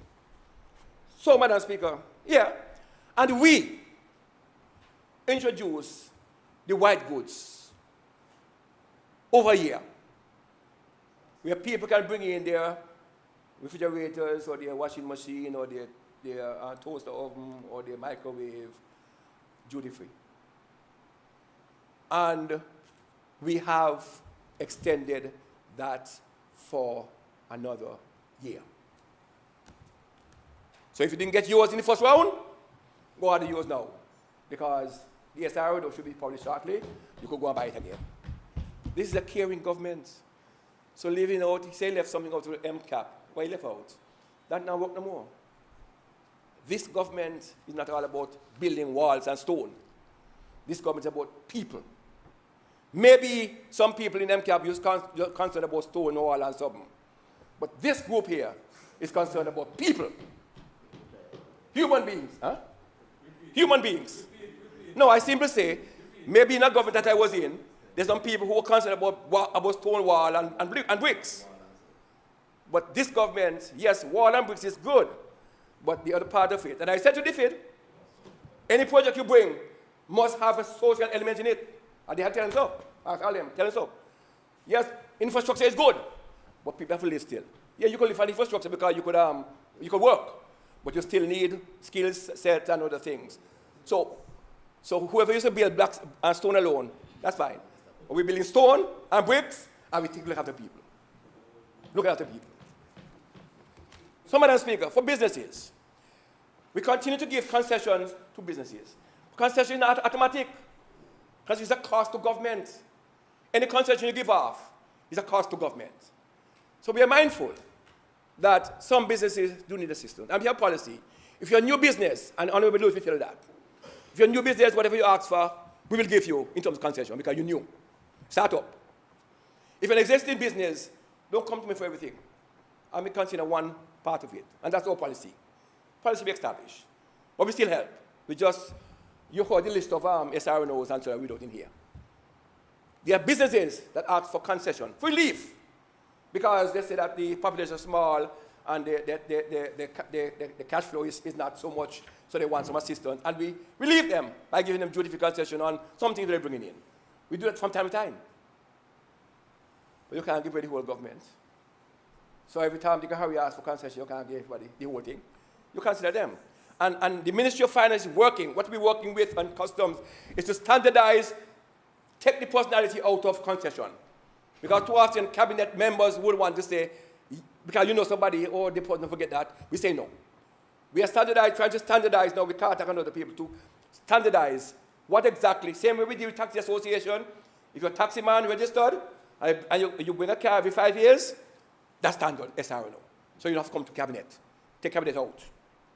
So that cabinet now will say, well, no, gear one day. That's not how we operate. So we're standardizing that.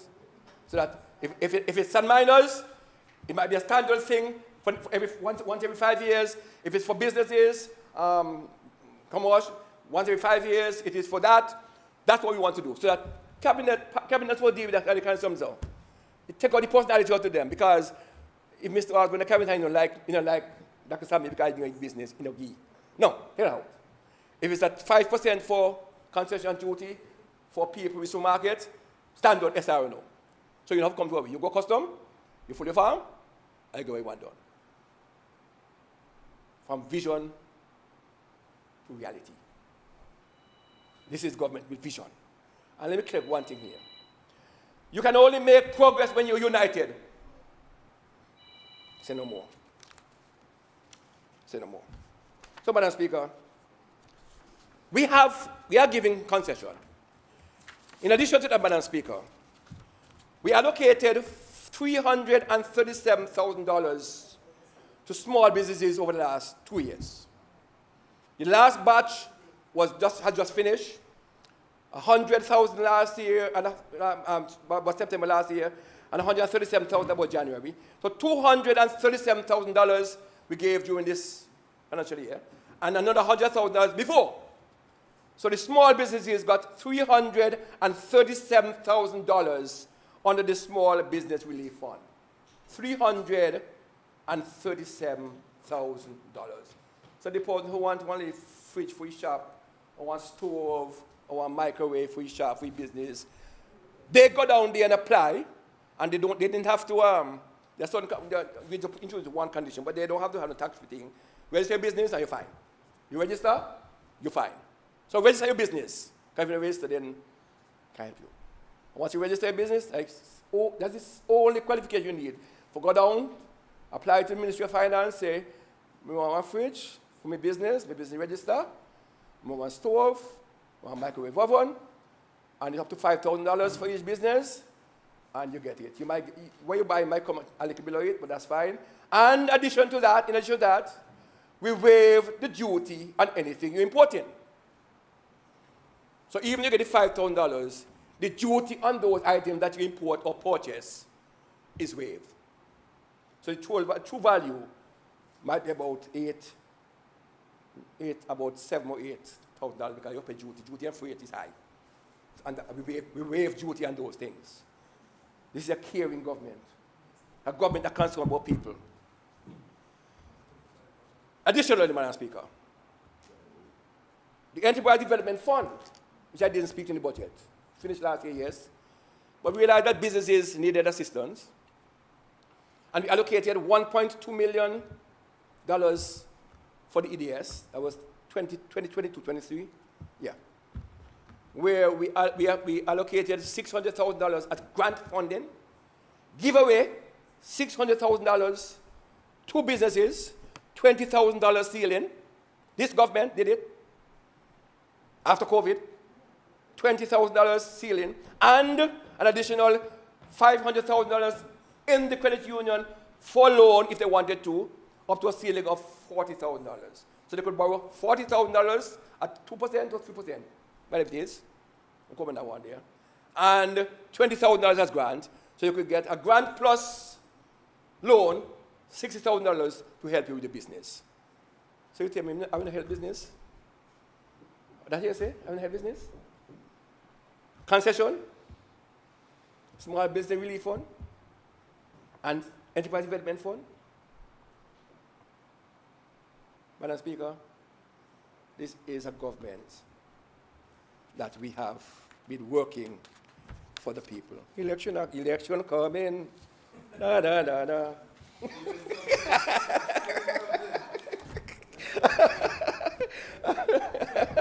I don't have election fever. I said to people, Madam Speaker, in election, two things happen. I said to my colleagues this morning. Two things happen in election. You lose, you win. Can't change none. You can't change none. And this is my mantra all along. I go to election, people vote, or they want to vote.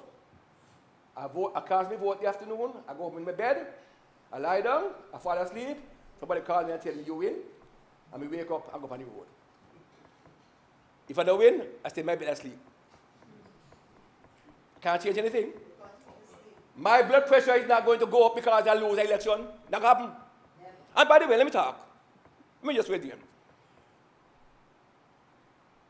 In the Caribbean, some of us as political leaders believe that the party is us and we're the party. So when we're not there, the party not there. When we're gone, the party dead. Some people thought that when they're gone, MCAP was dead. They say, oh, God, we just say some people. I was a founding member. I will vote in, Madam Speaker. I will vote in. Can you talk about election coming? So I was a founding member of MCAP in 1991. So MCAP is not a come here party. Not a just come, just a come. 1991, concerned citizens, I was a founding member of that party. But I had no intention to be no party leader. I had no intention to be in politics. I was comfortable doing my job in government. Comfortable. And so I supported some people. And I support them all the time. I'm a party. I'm not like you all, you know. I don't jump ship. I don't jump ship. Me, a party. MCAP and me party, and I did me stop. So I'm the jump ship, Madam Speaker. And I've been supporting the party from since then. And let me fast forward. 2014 election, we went in and the party lost to the Red Up and Fed Up party. 2014. Everybody read up. All you know, we couldn't pass the Montserrat. Every street read up, everything read up, every business read up. Couldn't pass the Montserrat. Couldn't pass. Everywhere red in Montserrat. If they want me, they'll turn red and all. Right? As a Madam Speaker, we lost the election in 2014. Myself and another gentleman won their seat. Can't call people in Parliament because they're not here to defend themselves. So we had another party, we won our seat, and we were lone two in opposition. And whatever happens, 2016? 2016 or 2017, don't hold me to the date. We started this building here, I think right up here? 16. Huh? 2016, I think right up here? Yeah. Huh? Yeah. And a certain gentleman came in and made a statement and walked up on me. He was right so. And I was next to her. Oh, you mean that? Oh, you tell about him? Did you tell about him? And walk up on me now. Left me one for handle, Mr. Honorable Romeo. Seriously. Left me one for handle, Honorable Romeo. Right? And of course, Honorable Hogan come in the field like. So, you know, a challenge to me. Drop in the field like. In the mind table, drop in. And, okay, Honorable David was not too much. You know, he talk and And so I decided in my party that MCAP is not me, and it's not an individual. MCAP is about all of the members of the party. All of the members. If I die tomorrow morning, the party must go on. If I'm not here, the party must go on. I'm not like some people who think the party is me. The party doesn't name Eastern Farrell Taylor and the MCAP. All my members. And so my colleague and I decided, he wasn't elected, but we decided we have to do something. We're going to save MCAP. We're going to save MCAP. And we rallied and we work and we work. Of course, some of my members disagreed. But I tell them, I have one ambition, Madam Speaker. I had one ambition in 2016, was to make sure that this party survives anybody. This party survives, even when I'm not there. And so I rose to the challenge. Sometimes you have to rise to the challenge. And indeed, Madam Speaker, I may have come to the kingdom at such a time as this. Who knows? Because COVID came. And if certain people was managing COVID, most of them would have dead. Lord have mercy. If certain people was managing COVID, most of them would have dead. Madam Speaker, God knows what you do, you know. You see God there? God knows what you do. God brought us to this time and place to manage COVID, to make sure that the people of Montserrat survive. Because we listen to advice, and we take decisions irrespective to what some people say. We have curfew, we lock down, we stick from moving, and they cuss and quarrel, but we still hold fast. This is our job, to preserve life. And we did. And we walk out of COVID high. 6 people died on our watch, 5 or 6, thereabout. And when I went to our OCS meeting 2020, and the ratio per thousand for Montserrat was 15 point something per thousand in terms of the infection rate. And everybody now we say, watch me, sir. Because 15.8 per thousand, and I only got 5,000 people. And they want to what happened. But because we have small population, of course, the rate is going to be high. And we, this government, Honorable Hector, Honorable Kernan, Honorable Buffon, Honorable Joseph, and myself, with all the teams around us. Sometimes, you know, as leader, you know us, you know. But you can't tell people, you can't show people, you never know that. As leader, you know us, you know. Many mornings when I'm making a statement, I know of us, you know.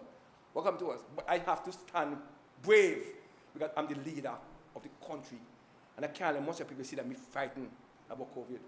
But there are times when I was frightened because we didn't know where we were going, the world we were going. And Madam Speaker, today, Madam Speaker, I'm simply saying that to say, a country needs level-headed people to run the country. And a country will make decisions without fear in the best interests of the people who voted for them. So,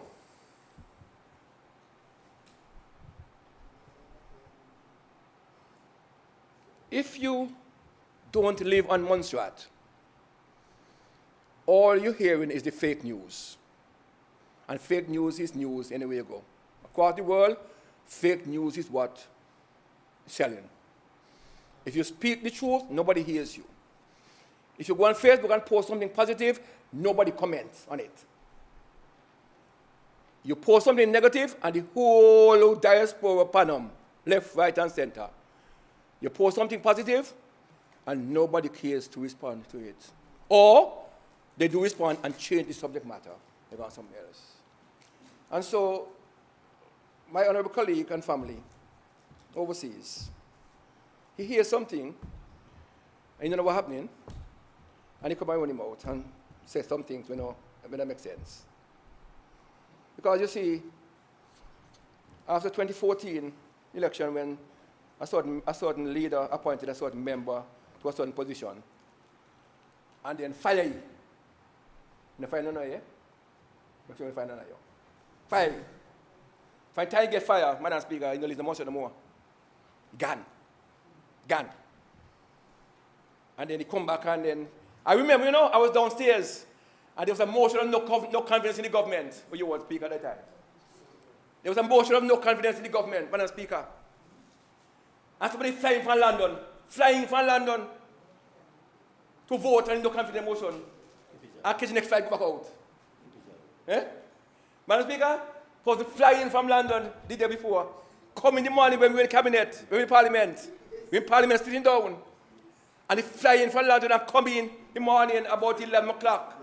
Just in time for the motion to make sure no motion no go through. People rebel on the side. And he coming from London, they say get paid. Me get $40,000, we never true. Madam Speaker, he come over. Me get $40,000 for come and vote. For save the other thing. Right? And we will pay the gentleman. Madam Speaker, and here he gets $40,000 to fly from London, plus a ticket. Come to Montserrat to make sure that the honorable gentleman who was leading the party survived the no confidence motion. Because 2 members rebelled against the party. And he came in. So you see, live here. They'll call him from London, an elected member who's being paid by taxpayers, who's getting salary, who's getting travel allowance, who's getting telephone allowance, and he lives in London. Oh my goodness. Honesty. And yesterday, Madam Speaker, he was so anti-British, anti-colonial, anti-this, and he lived in London under the white man rule. You're telling me? Point of order, Madam Speaker. Where is it? I'm okay with the anti-colonial, Madam Speaker, but not anti-British. No. Anti-British is different to anti-colonial. I'm against colonialism. Don't mix them up. Talk straight. Your point of order is well noted. Honorable Premier, can you continue? Madam Speaker, Montserrat is a British overseas territory. So you can't be anti-colonial and not anti-British. Because we are British overseas territory. I know my last here. My opinion is my opinion. Right? So you cannot be anti-colonial then. Because colonialism is either the Americans, the French, and other people. So you need all them. You all them. So, Madam Speaker, that's the point. I'm simply saying, you cannot choose not to live in your own country and go another country and come and criticize the system. That's all I'm saying. And I finished there. Finish there. That hate speech. In the United States, you'll be charged because that hate speech. That hate speech. But you see, Madam Speaker, the same criticism that's levied against me is the same criticism they levied against the Honorable Romeo when he was leader of government business, that only the governor was running the country. The same allegation was made against him, levied against him, and you forget? The same allegation that he's making now was levied against the Honorable leader of government business at the time. That is the government running the country. Eh? Same thing. Not me. Outside there, people were saying, his own ministers and members were saying they didn't know what he was doing because it is the governor running the country today. That same government, that same people. What are you talking about? Ministers tell me and tell people that they do not know what he's doing because he goes to the governor and makes decisions behind the back. He goes to London and tell London, I didn't say that. I never said that. He goes to London and say what? He goes to London behind the minister's back and say, that they what? And I said, I won't say that. He even go to the then governor and repeat the same thing with the then governor. You see why I couldn't get nothing? Madam Speaker, I'm not enjoying I'm not taking part in that. You can't, that's not parliamentary, Madam Speaker. Madam Speaker, the same minister said that he would leave them in the office, go to the governor then, make decision behind the back, and they don't know. So out of you and me, who he was, because my ministers, the only thing I don't tell my ministers is what me and the governor talk in confidence. I will never talk to nobody about them. Never. Only thing. If me and the governor talk in confidence, I will not repeat it. I will call me. They're not going to know either. If you go to the country, we'll tell them who we vote. I'm not going to do. The Honorable Lewis goes to the governor from time to time. Yes. Honorable Romeo goes to the governor from time to time. You go to the governor and write to the governor on a regular basis, because I've seen correspondence sent to me. Whatever time goes. So they set you up behind your back, you know.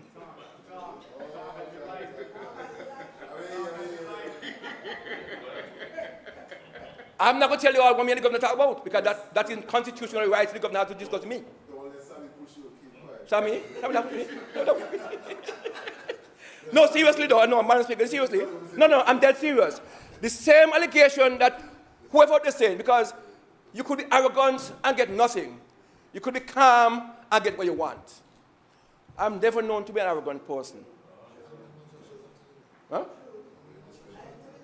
And I will remain Montserrat until I die. I'm already looking for a spot. You all have to face reality. I told the minister some time ago, I'm looking for the cost of a what do you call them? Crib or a lookout. I'm not like you all know. I understand that death is a reality. It's appointed unto man wants to die. And after death is the judgment. Young people die, children die, teenagers die, old people die. So I am resolved to prepare myself. So when I can't bury beside Honorable Hogan. Can't bury beside Honorable Hogan. I can't bury beside him. So that is why I want a crib. At least I prepare myself away from him. So, Madam Speaker, let me be serious though. I just want to clear up another thing here. Because, Madam Speaker, I just want to clear up another thing here, Madam Speaker. I'm serious. Madam Speaker, I just want to clear another thing. The Honorable Hogan keep on repeating himself. He said it here ago, he said it here again, and I want to clear it up once and for all. Ring fence. Ring fence. Ring fence means that money is in the budget for specific purpose, specific use. And we agree with FCDO that the money is that we ring fence is for use on X, for instance, access. Access is a priority. And in early stages, $5.something million was ring fence for access in the budget, not additional funding. And the honourable member just need to educate him on that because he repeated it last year and when we stopped the ferry. He's making the people believe, Madam Speaker, that the British government gave us $100 million EC, plus another 20 million, just call a figure, 20 million for something. So the total budget is 120. That's far from the truth. The UK gave us 100 million.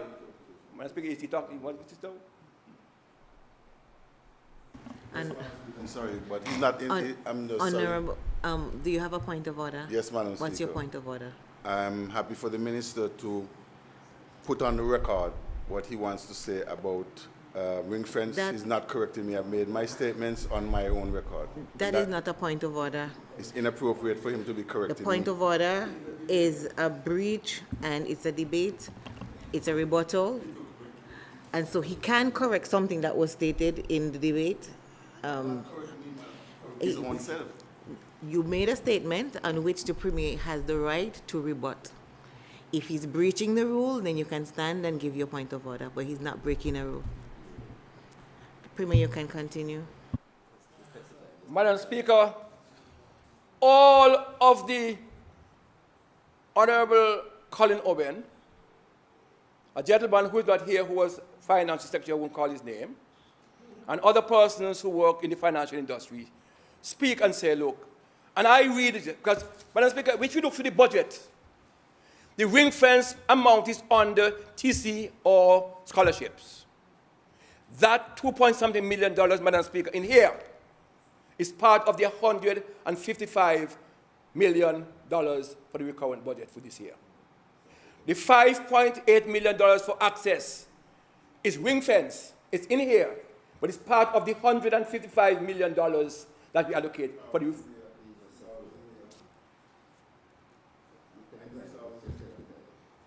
It is ring fence. We agreed with FCDO, FCDO agreed with us to ring fence that amount for specific purpose. And if you want to change from that purpose, we have to now talk to them again about it. Because we said to them, our budget, these two areas are priority areas for us. So, and in order for us to deliver them, you ring fence the amounts. And if you want to go back and use for something else, then you have to talk to them and say, look, we no longer need it for that. We no longer need it for that. we're going to do. So ring fence is not addition to what you got from London. It's part of what you got from London. So I hope I clear it up, and I hope we don't repeat again. And then he said we lose it. We don't lose it. If we can't spend it for the purpose, we simply bring it back in and use it for something that we want it for. We don't lose it. Because our budget is not new money's, it's our budget. So I just wanted to clarify that because he repeated it last year, and he repeated it when I moved the ferry money, and he repeated it when I talk about the hospital, he repeated it. So I just want to clear it up, Madam Speaker.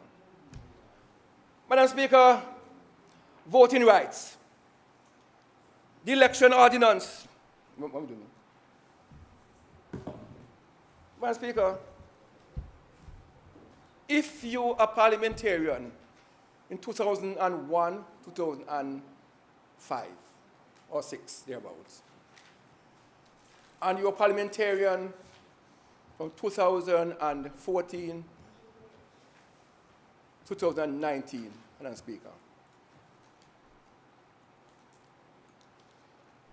and you sit with a sitting government, and you recognize that there's a flaw in the legislative process, the onus is on you to get your side to amend. Legislations are not foolproof, but the process of amendment allows you to improve on the quality of the legislation. So if you identify a flaw in the legislation, we simply bring it here and do an amendment to the legislation. We're not depriving, and we have not, this government have not made any amendment to the legislation except one we are coming now, I think, with the fees. We have not made any amendment in our time to the election ordinance. None. So, Madam Speaker, I don't know who the gentleman was speaking to yesterday because his name is on the voters list the last time I checked. Even though he doesn't live here. He domiciled, he says. He domiciles. And domicile, depending on your voluntary domicile or whatever domicile, your name is on the list. It didn't come off.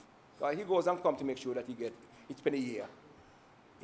1 month, but it's all right. But his name is on the list.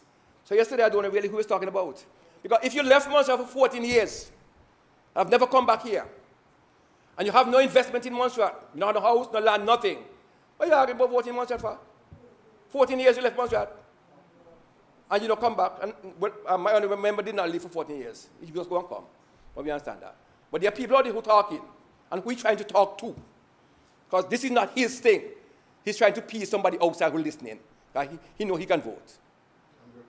He knows he can vote. But he represents a small group out there who's so anti-MCAP that nothing good for them. This group he representing. Yeah, representing, the small group. But they can't vote. They will come home and sit down and live here for 1 year and put their name on the voters list. And they will vote. They can vote. We have not made any changes to the legislation at all.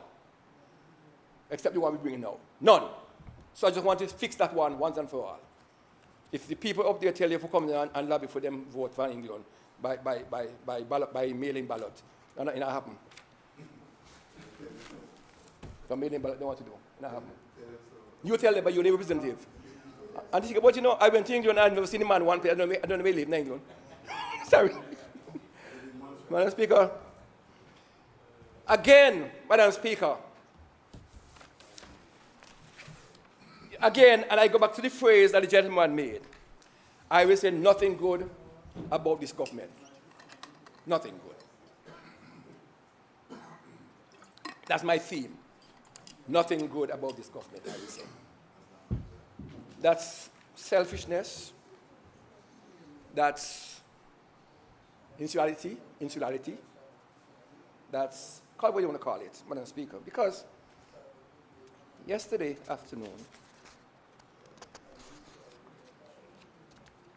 last year, this government, in addition to our social programs, recognized the work that the public service has been doing over the years, and that they too have been suffering as a result of the high cost of living. And we decided, Madam Speaker, Cabinet decided that the public servants should be given a salary increase. Cabinet decided that. We had no discussion. Cabinet decided that. We presented a paper. We asked the DG office to do a paper for us. Brought the paper to Cabinet. Before any representation was made. Because we are government for the people. We understand that people need help. And the paper came to Cabinet, and we agreed on a 7% increase over 3 years. Am I correct or not? We agreed on a 7% increase for the public servant over 3 years. No representation was made. Afterward, they came back and said they want 10%, but we know that we couldn't afford 10%. But I'm a union man, and I must tell the people here this afternoon, they don't know. I handed over the what do you call it? The mantle to the honorable leader of the opposition. That was union. When I left the union, I handed over to him. I lobbied him to come and take over. He was doing something in Parliament, and me help him to get some skills. Give the thanks. Give some skills, Madam Speaker, to the union. He got some skills. Because me hand it to him and said, you come. And he don't tell me thanks. He not kill me. He not kill me. So, Madam Speaker, honestly, I do not want anything that I'm part of to die. And I lobbied, I harassed Mr. Honorable Lewis and said, you have to take over the mantle. So he learned some political skill and he come in and want to kill me. But yeah, all right, never mind. And we agreed, Madam Speaker, as a union man, we have to look at the people. And the 7% was agreed upon. Cabinet agreed 7% over 3 years. We announced it. This is not a British therapy to do it. This is not therapy to pay no money. We live here. We know, we feel the pain of who's here. We know what the servants do. We know they're working hard. And we know they pay. We pay the same light bill and water bill and so on, buy the same food. So we know what the cost. And so, Madam Speaker, when we agreed to pay the salary 3% last year. And Madam Speaker, they came in here and the same people saying that the public servants need help. When we offer the help, the same people say we shouldn't do it. Same people who we tell we're doing it and they come and say you shouldn't do it because it's not enough. Nothing will ever be enough.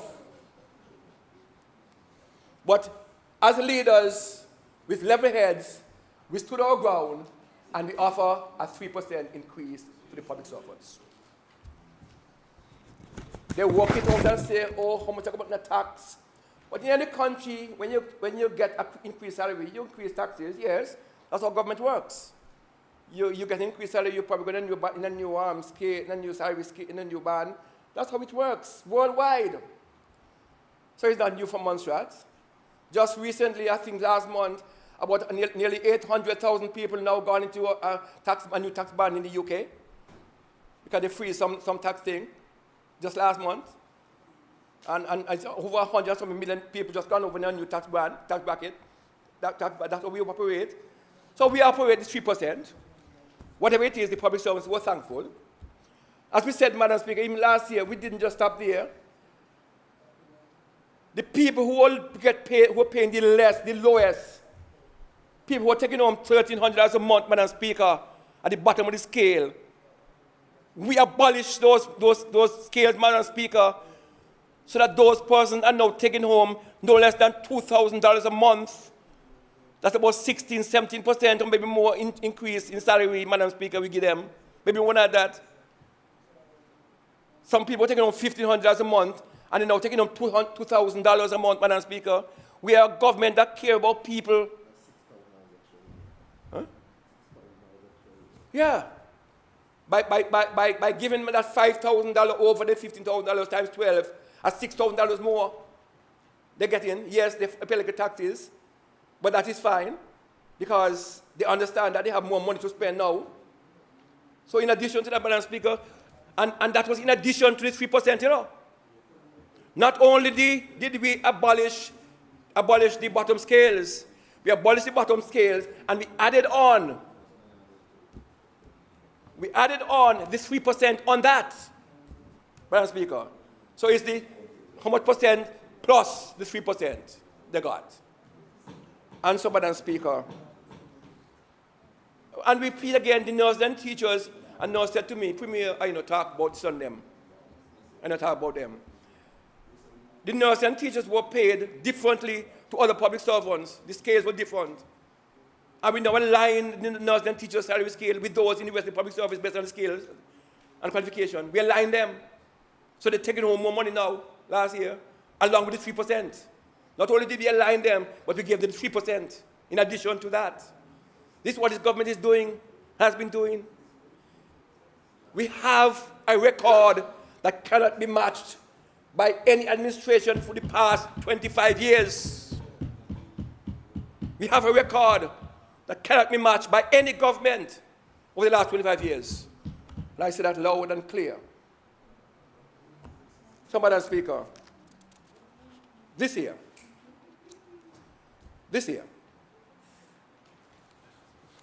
we agreed, kept our commitment, and in the budget statement, Cabinet agreed that we'll give another 3% to public servants this year, giving them what could look like 6%, but my understanding is really 8.5% thereabouts, because it's compounded. The 2021 was compounded, and this year is compounded. So the total increase is not just 6%, it could be very 7.5 or 8%. But let's, for easy reference, say 6% we give to public service over the last 2 years. No other government in the Caribbean have done that. None. This government have done it. Not because we want votes, because election was far off, no election, but people.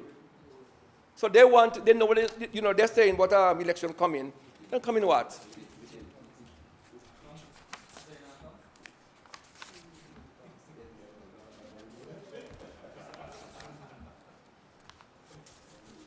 So, Madam Speaker, we did that.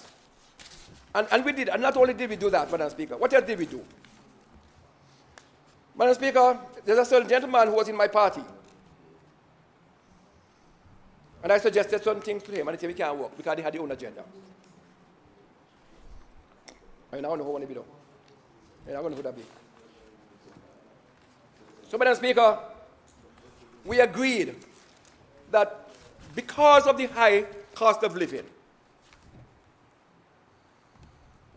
and it's no fault of ours, shipping, the cost, the freight was, on cost on grain, because grain has gone up, cooking oil have gone up, wheat have gone up, you name it, and then shipping gone up, petroleum price gone up. So we understood that, yes, things are hard. And if I had my way, I'll give them 15%, 20% if I had my way. If I had the means to do it, sorry. I just have the means. So, but that's what we did. In addition to the 3%, we thought that persons start paying the taxes on the first dollar after $15,000. So you work for $20,000, $15,000 is your baseline. You can't claim for, you have no invalid children or no child going to university, so you can't claim anything else. So you pay the next $5,000 is 5% on that. And then after $20,000, the next $5,000 is 10 cents per dollar, and that other thing, up to 40%, Madam Speaker. So, Madam Speaker, we agreed, Cabinet agreed, this government agreed, that we will consider a system that would benefit not only the government, but the private sector workers. We agreed on that. So that now, Madam Speaker, if you're working for $20,000, you start paying taxes on $2,000 after $18,000. So $18,000, you got another $3,000 up the scale. So whereas you were paying at 3,000, at 15,000, you now start paying after 18,000. And Madam Speaker, what the opposition don't understand is that we did not just change the threshold, Madam Speaker. We brought down, and I want them to hear this.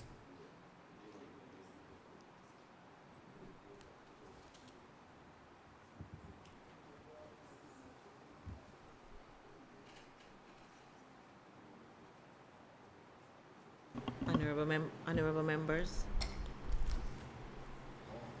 Madam Speaker, let me just give an example. I use an example in my budget statement, and they played with it. Because what they're trying to do here, Madam Speaker, is to look at a straight thing where after the threshold, you start paying taxes. Yes, but the percentage is different as you go over, as you reach that $20,000 threshold. They need to hear it and they need to understand it. For instance, Madam Speaker, the clerical officer, Madam Speaker, currently paying about $104 a month. Thereabout, clerical officer. About $104 a month. Honorable Louis, I want you to hear this. It's important. Talk about tax structure. And I'm saying, Madam Speaker, that they have been calculating $18,000 and the rest of it is as usual. But Honorable Hogan used the old tax rate and tax percentage yesterday afternoon to say this is what it costs. When you get your 18,000, after that, the tax rates are changed. So we used to pay 5% or 10%, you might now pay 5% for the first that, and 10, so it goes up. So let me just give you an example. A clerical officer was paying $104 before April 1st, 1 month. That clerical officer is now paying $46 a month. $104, $46 a month. Because the tax band, not only have we do the threshold, the tax bands have changed downwards. The tax bands have changed downward. I couldn't know because the Ministry of Finance is now working out all the details. So I couldn't come and make myself a fool. So I didn't say that, but you should ask question. That's what we should ask. You change the threshold from 15 to 18, Madam Speaker, and then the percentages have now changed as well. Right?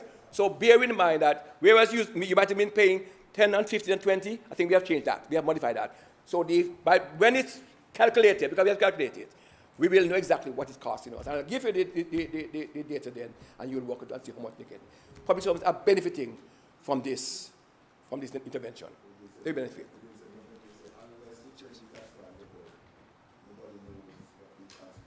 The Ministry of Finance is currently working on the structure because you have to go back and change the book. Because the book have in salary is this, salary that, what it is, you go back and change it. So you have to work it out and put it in. So that's where we are. I just educated you. I couldn't put everything in the budget, but it's basic information. Yeah, it's in the budget. Okay, you said that. Okay. So, Madam Speaker, one other thing. I hear, and if it's my legacy, I will die with it, and I'll die for it. Madam Speaker, Social Security across the globe is in trouble. Barbados just did an actual report. I actually studied about 4 or 5 months ago. Can't call the gentleman's name, but the same gentleman who worked for us here, Prime Minister Barbados, had him in Barbados to explain to the people the state of social welfare, of social security in Barbados. Dire straight. Barbados is paying 19% contribution rate on social security currently. And they are still in trouble.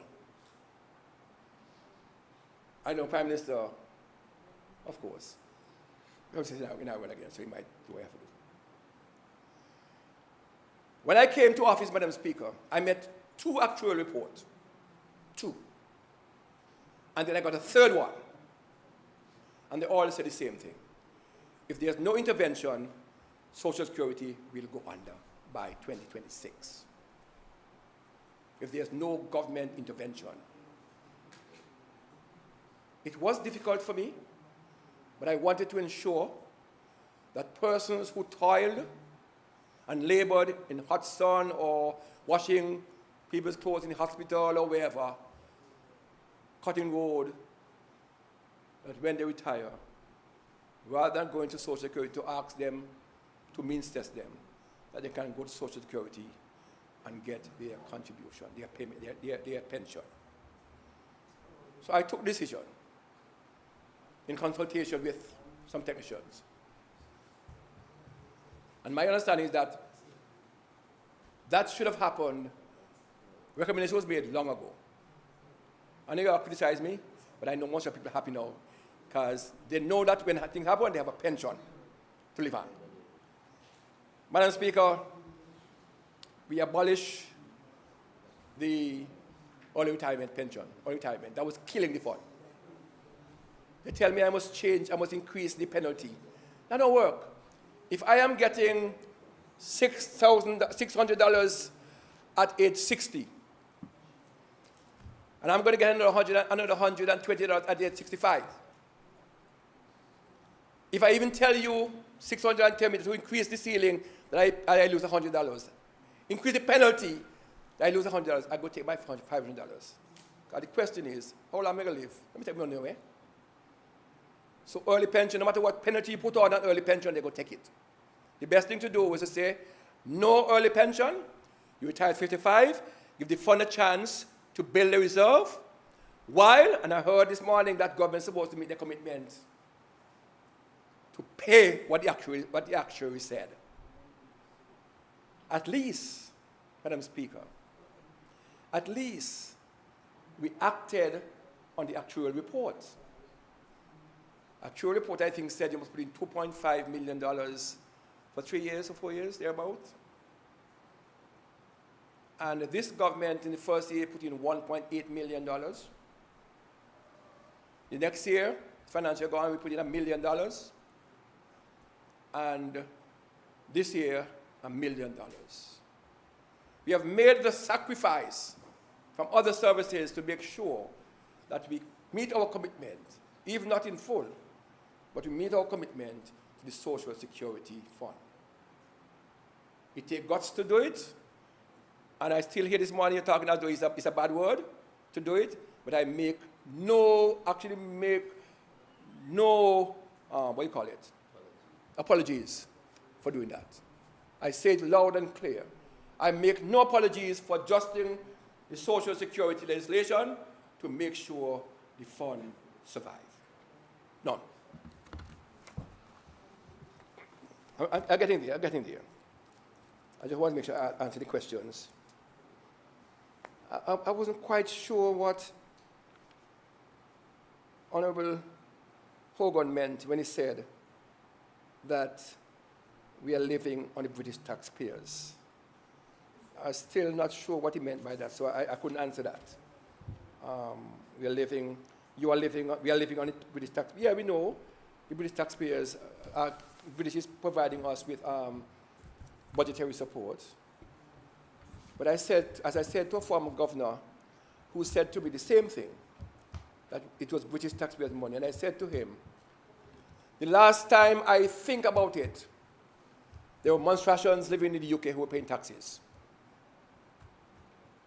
It's not a right for us, but it's a right because we can't help ourselves. And on certain gentlemen, I would say, yeah, they're supposed to do it. So I'm not apologizing that we're spending British taxpayers' money. I'm not apologizing. We can't do better. We're surviving on it.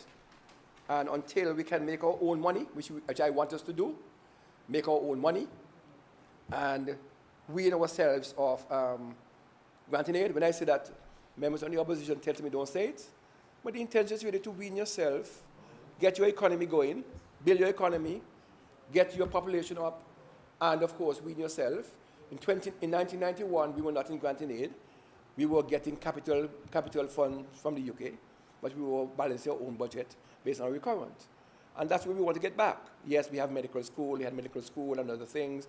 The volcano was not there, but right now, Madam Speaker, until and what we ask the British government to help us to build our economy so that we can get further on. And that's our aim. We're not here just waiting for handouts. That's not our aim. But until we can do better, we must get it, what you want to call it.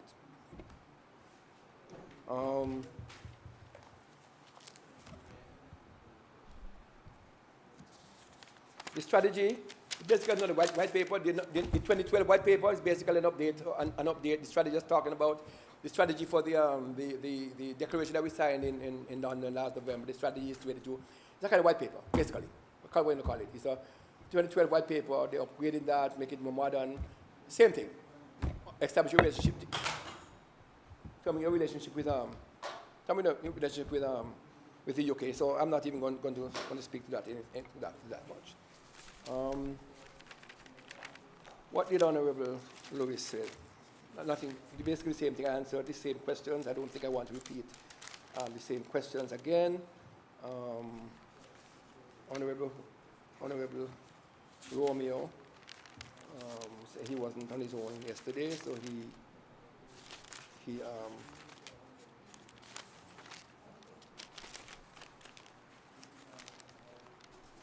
I hope that honorable salary increase, in the British. Right, that's basically that. Madam Speaker, I don't think I'm going to spend much time on this. I just want to go through a few things before I because I know we have to go to committee stage. Let me just make a few things clear. I spoke about the alleviation of hardship, Madam Speaker. I spoke to the, Madam Speaker, the reserves. I didn't speak to the reserves in the budget statement, but I think I need to make it a little clearer. Madam Speaker, in time gone by, when the Montserrat government had underspent at the end of the financial year, we couldn't do anything with it.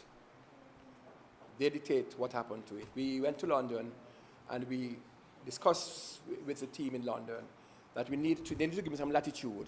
If I have a reserve, can I have a split where I can use some of that reserve for any project that was not identified in the budget for the year? We discussed, and I think finally the Ministry of Finance now has the authority to, we can use those funds. Of course, we talk to the UK, but we have authority to use those funds, of course, in conjunction with discussion with the team. But no longer can they say, send back to us. And it wasn't sent back, you put in a reserve, and that reserve was used for claims against government and other things. Now we can decide those monies we want to use it for one or two things, and they will agree. They have agreed that we could use it. I think it's in MOU, if I'm not mistaken, it might be in MOU, so at least we can now do that. So there's no need for us to worry about that. That's a success that we have made. And that's why when we go away, we don't just sit down and take things. We understand and we ask for things and we get it. Madam Speaker, the MCW has expanded its mandate to include renewable energy on the agenda. We are leveraging the skills of our local people and in advanced transition and integration. Madam Speaker, we have alternative energy into the grid, which is the solar farm, and we are also looking at other means. Madam Speaker, the ministry has also, have gone out for expression of interest or proposals and have received proposals, and they're working on that. We recently had a gentleman from a trade show in London, in Antigua, who came down to us, and we're looking at different options, of course. You're quite right that without grant funding, your thermal is not going to be cost effective for month's rations for the households. Neither, without grant funding, the population is so small that if you were to get an investor to come in and invest in it, it will cost us more than what we're paying for fossil fuel generation of electricity. So what we have to get is grant funding, and we make it quite clear. The Minister has been very adamant with the UK that in the absence of grant funding, geothermal is not going to develop in Montserrat. We have to get grant funding. Part grant funding, and part grant funding, and part capital investment from the investor in order for it to work. So that's where we are on that. Of course, we spoke about, and you spoke this morning, Honorable Lewis, Madam Speaker, on the frustration that businesses has when they have to come in and run from ministry to ministry. The minister is very, very much mindful that we need to make life easier for our business people. And that is why the whole ICT and digitization of government processes, I shouldn't come in here and have to run from office to office. I should be able to stay in my house and go to Ministry of Commerce and Works or Ministry of Trade and sign in, or land and survey, and sign in and fill in my application form for my land, for my certificate, landhold license, and do that. So digitization of government must work easier and smarter. We can't have people, too much paper. We want to get rid of paper, and people must be able to do things from their home. Pay their bills, pay their license, which you're now doing. As Mark, you didn't say that, I don't remember, Minister, but you can pay your driver's license online now? Yes. Or renew your driver's license online? This is where we're heading. You can pay your property tax online if you're living overseas. The only problem we have is with the banking, because credit cards is a problem. We're working on that. It's not within our remit, but we're working on that to have that. If you have your credit card, you should be able to pay for any service wherever you are. And that is why the whole idea of digitization in government is priority for us, and we're working on that. And that's the new Ministry of Communication and Digitization is coming on stream, because we want to focus on that. Under that ministry, as I said in my budget statement, DITES and other agencies like that come under it, and we are pushing ahead with that. Of course, we approved the company's bill earlier this House, and we want to improve the financial integrity of the country, and that is why we have done that. Madam Speaker, the Minister spoke this morning about the Fisheries Department, and of course, whenever it's raining or storm is coming, fishermen have to get trailers to pull their boats from off the water to wherever. Now, the Minister yesterday spoke about the new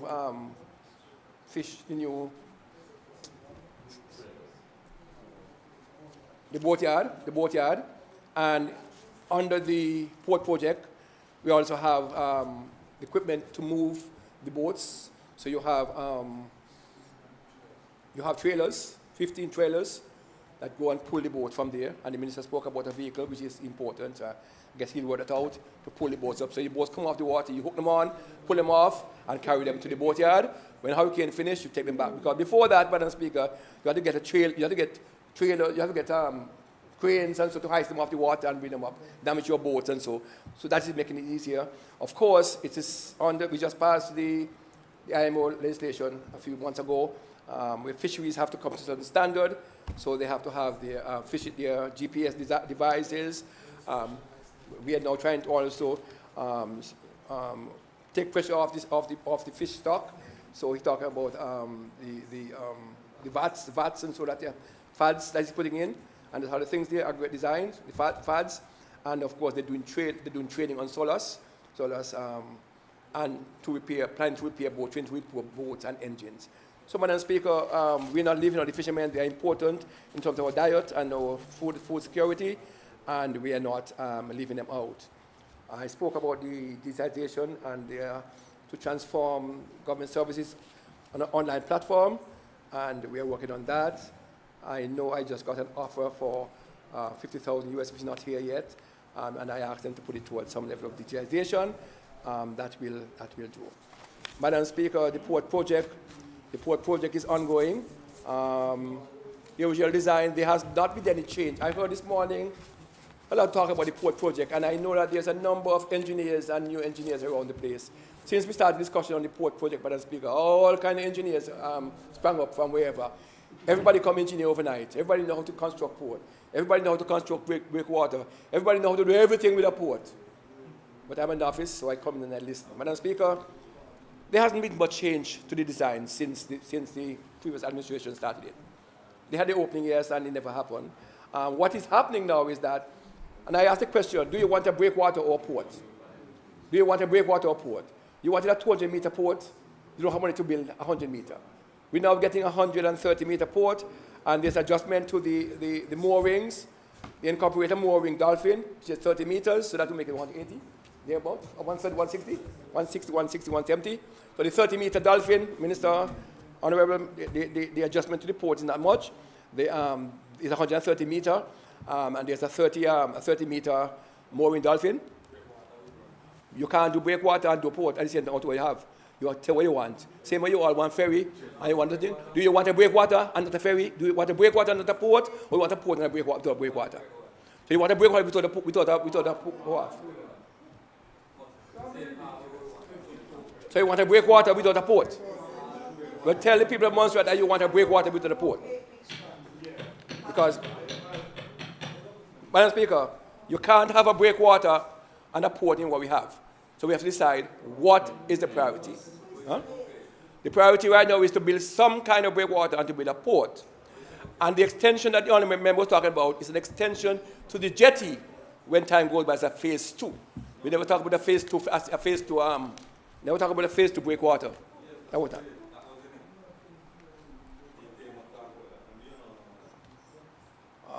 In terms of money, the money could barely build the 130 meter thing. And so you have to tell us, but let's be realistic, Madam Speaker. It's either we say, build a breakwater and leave it there. Or build a ferry, build a wharf, or build a part breakwater and part wharf. Whatever it takes, Madam Speaker, we are going to do it. Madam Speaker, I'm going to wrap up shortly, I just want to highlight a few things. Madam Speaker, under the project, under the document, and I guess my minister, the members don't read the document, eh? I don't think they go through it. Honorable Lewis did a little scan through it. Madam Speaker, I just want to refresh our minds and the listening public minds on what we have in the budget as capital and development projects. Madam Speaker, Little Bay, a port without some infrastructure and land will not make sense. We have a problem in Little Bay because the land is not owned by government solely. Problem number one. There were some governments who decided to sell government land in Little Bay. And so an investor coming in now have started negotiating with those persons because the land is not government owned. The buildings are not government owned, some of the buildings. And so you see the quagmire we have. If an investor comes in, he doesn't want any kind of impediment. So clearly, I've spoken to one or two investors who talk about Little Bay. But Little Bay, that's going to create a problem for them. But never mind. We're trying to see how we can improve. So we have allocated $2 million to see what we can do. Of course, we have to put in underground cable for the fiber optic, and we have to put in telephone lines on the ground. I agree with you, on the ground. It can't be overpaid on the ground. So I guess we will do some infrastructure work. We have to relook at the master plan for Little Bay because things have changed. Because on the master plan, the port was not in there. Port is now there, so we have to look at what we have to swing around. That is still there. So we put $2 million for that. We have $1 million for sport development project, $1.5 million for the Minister of Agriculture for his production expansion, $0.5 million for infrastructure, that is for protection for the vulnerable and the buildings, and we have $2.6 for additional equipment for the hospital and other things, and we have $2 million earmarked for maintenance and upkeep of the government equipment. More points might come for that, but it's okay. Madam Speaker, yesterday when a member spoke, I said in my budget statement that the hospital is not about a building. Hospital about the services that you have to offer. And I know the ministry is working on what we call a basket of services that they want to offer and costing that basket of services. Of course, hospital service is going to cost us. It is going to cost us. But when we travel, if you go to the UK, you can't get an appointment in the NHS for months. Maybe that's why my family is staying up there, because you get appointments you have to make, you have to keep. But you can go to a private doctor in the UK. You can go to a private doctor in the UK, and you can pay £200, £300 for a visit. You can go to eye specialist, and you can pay as much as $10,000 for an implant. You can pay, it costs. What I'm simply saying here, the hospital is going to cost us.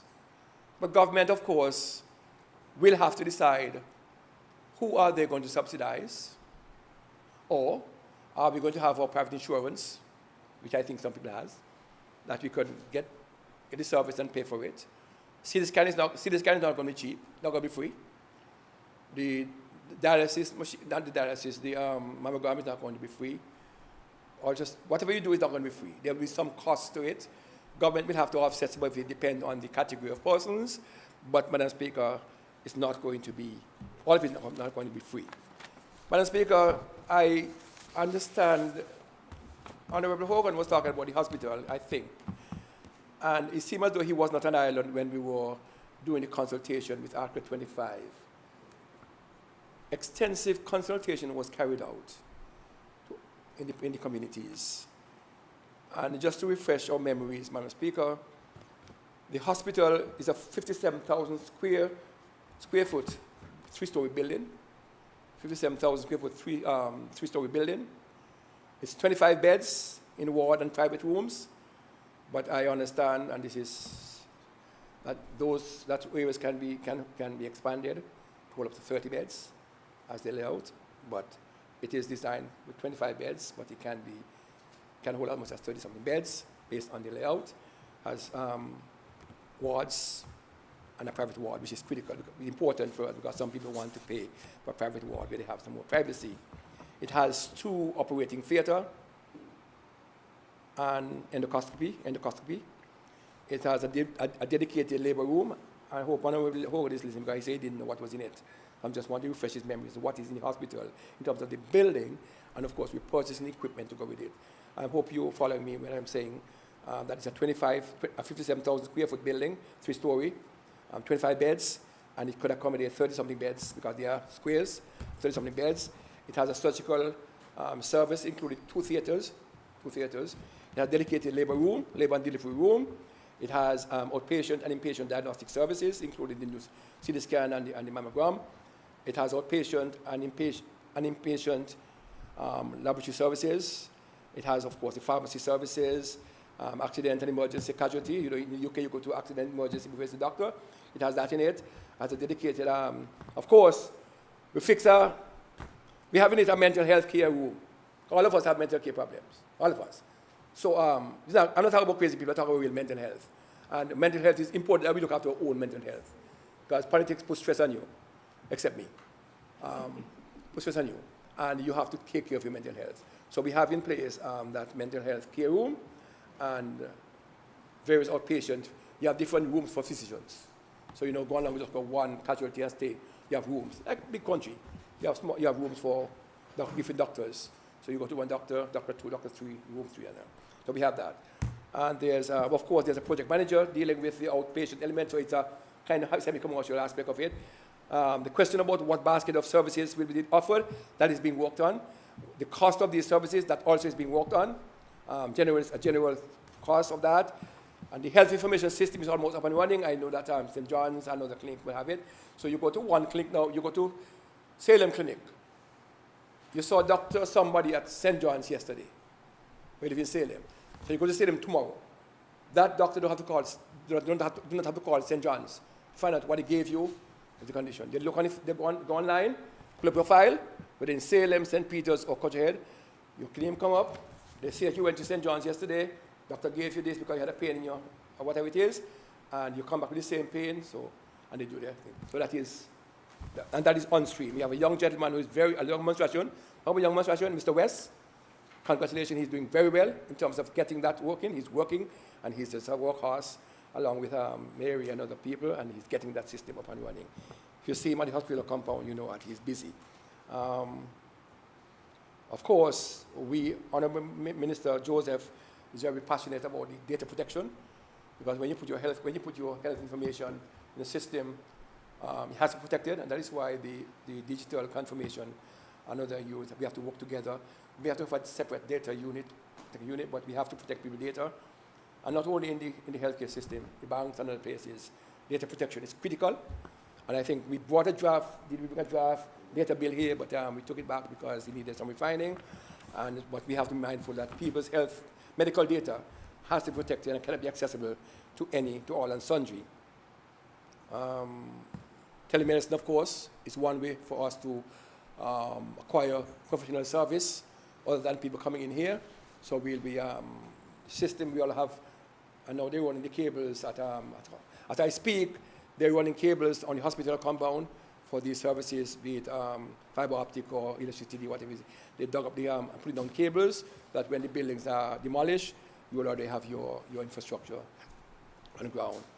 And of course, training and development is critical for a new hospital.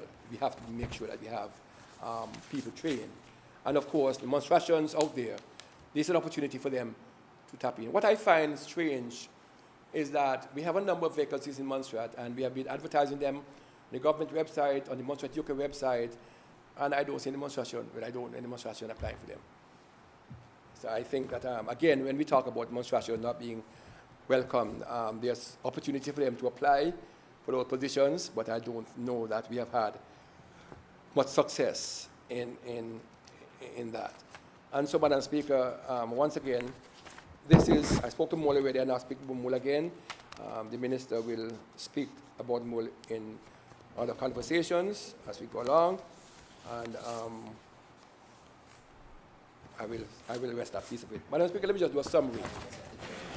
The Cabinet Secretariat, Madam Speaker. Madam Speaker, in 2012-13, we had a Cabinet Secretariat. That person was a senior person who not only managed government's cabinet matters, write cabinet minutes, secure them, follow up on cabinet decisions as to whether they implemented, report back to cabinet on progress that have been made on those decisions on a regular basis. That person is custodian of cabinet matters and materials.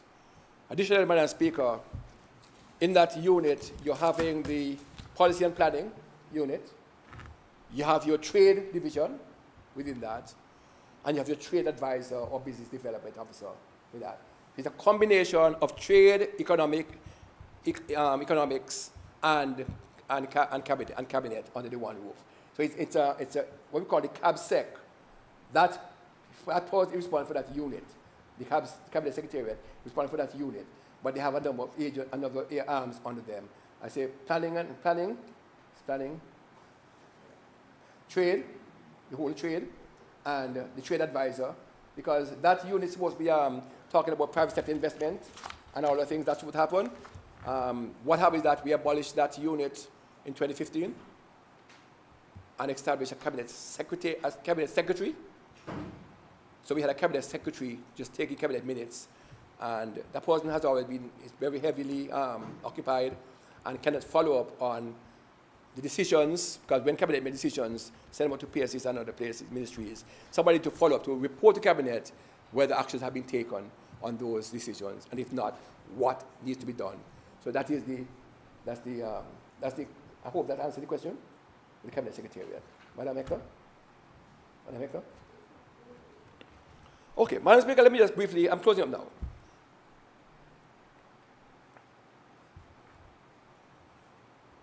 Madam Speaker, I presented a budget of $236.03 million on Monday. Of that, Madam Speaker, $155.07 million, it's recurrent expenditure, and $80.6 million, Madam Speaker, as capital.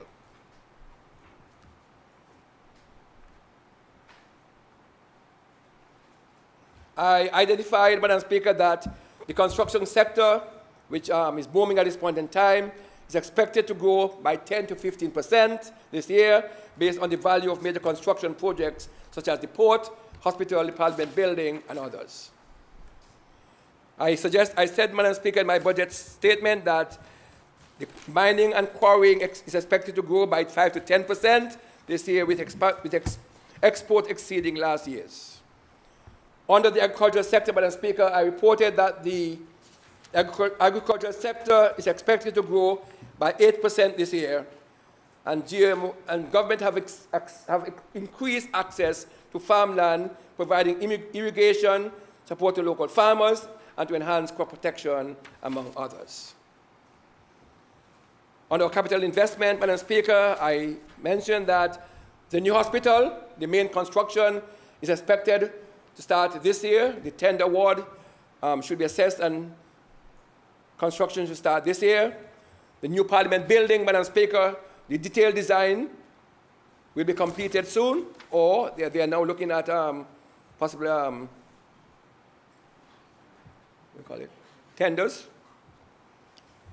On the capital investment for this year, Madam Speaker, I told us that port development project in Little Bay, the port will be commissioned and begin operations, and up to 100 employees will be employed by the end of this year. We also reported, Madam Speaker, that the MSS rehabilitation, all works on Block L and M, Block M has been completed, and the whole site will be completed by the end of this year. I further stress that there's work going on this rehabilitation of the Salem Primary School, which will be turned into a community center, and that too will be completed this year.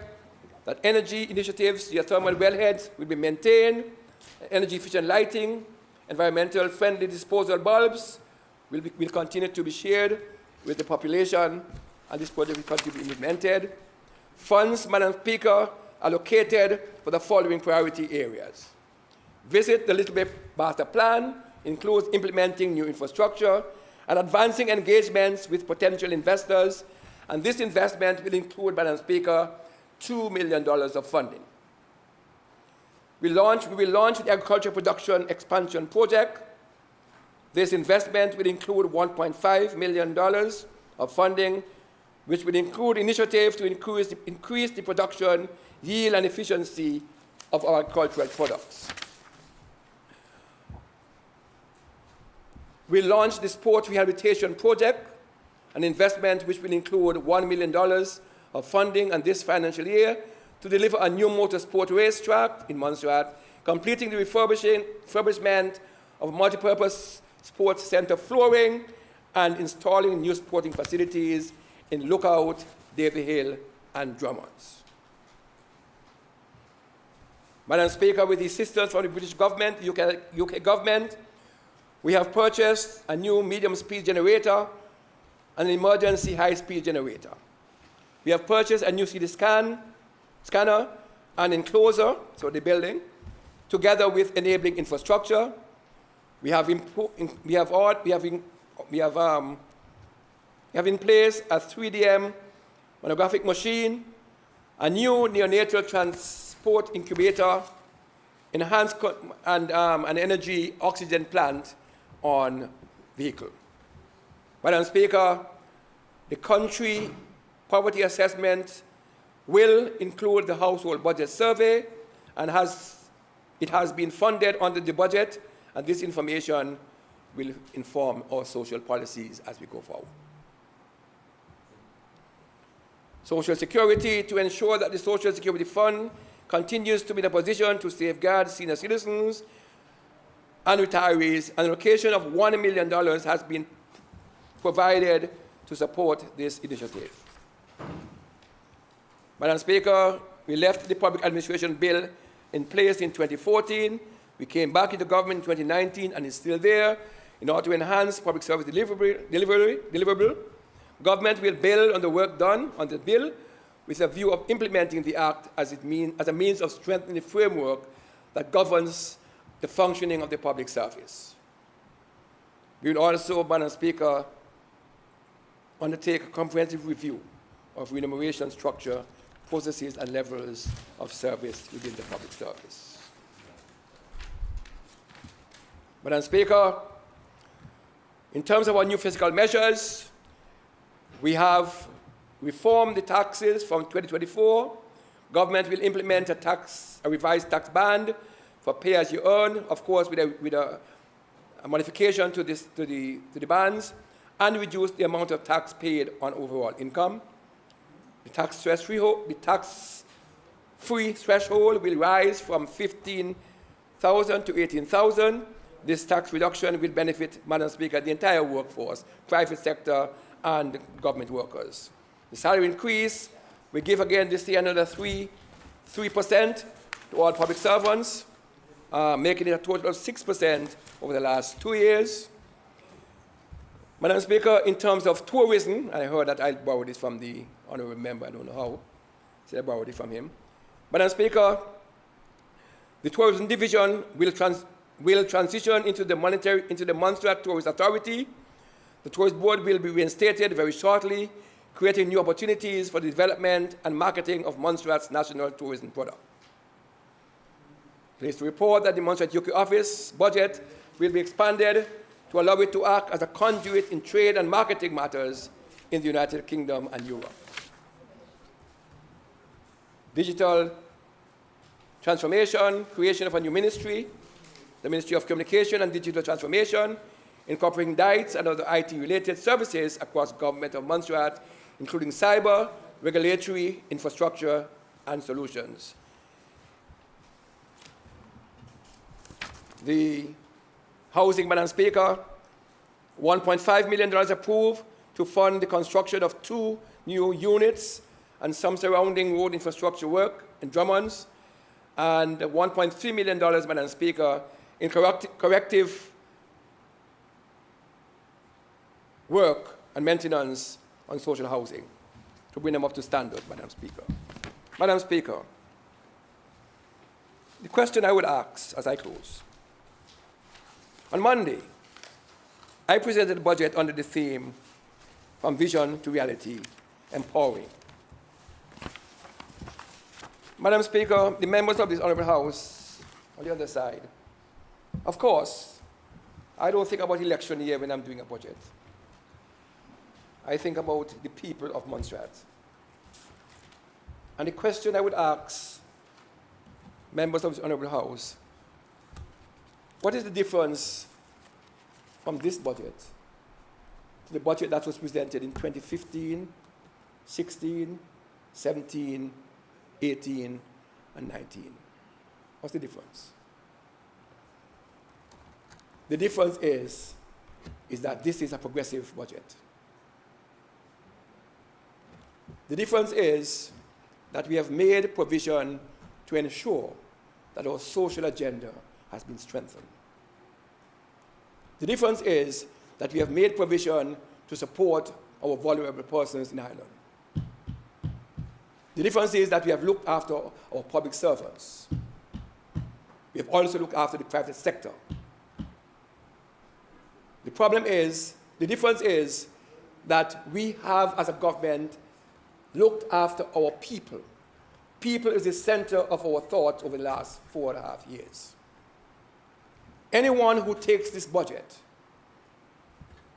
and can manfully say that there's nothing in the budget is deceptive, is dishonest, is untruthful.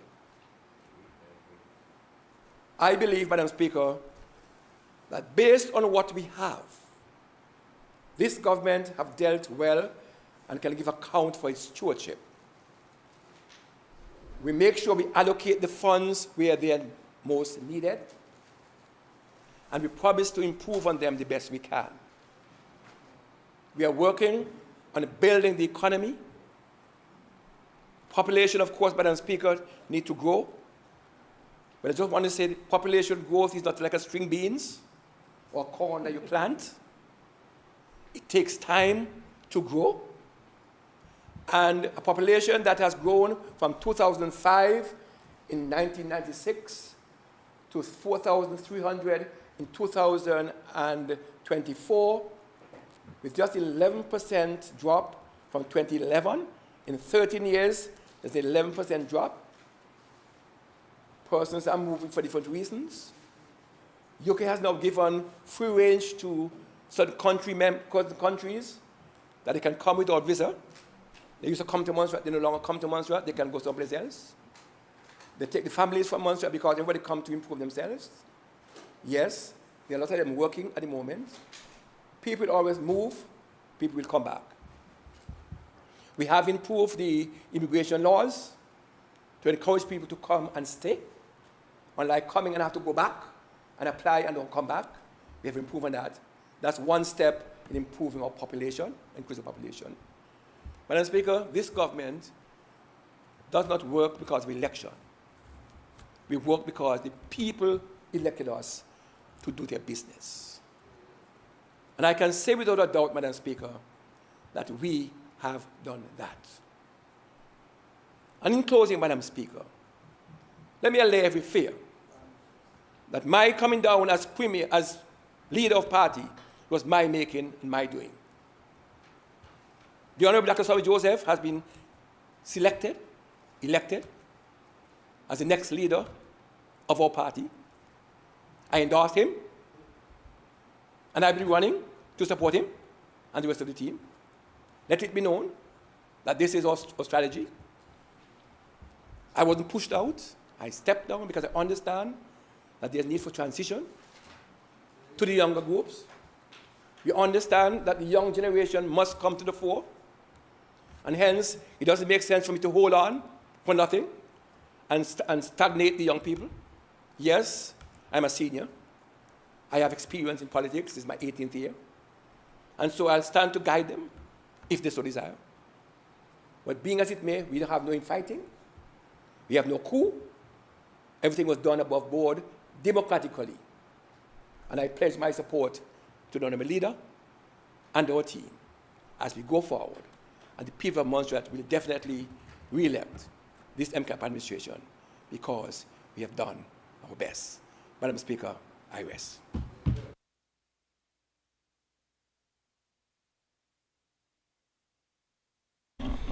It has been moved and seconded that the appropriation bill 2024 be read a second time. All those in favor say aye. All those opposed, nay. And the ayes have it. The bill will be read a second time.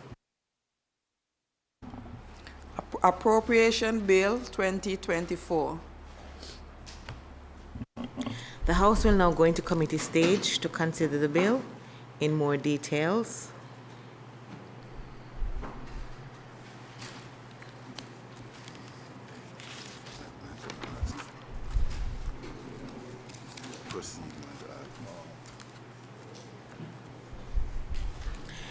All right. Oh, sorry. I recognize the honourable member of the opposition, Mr. Hogan. Thank you, Madam Speaker. Just to facilitate the smooth flow forward in terms of the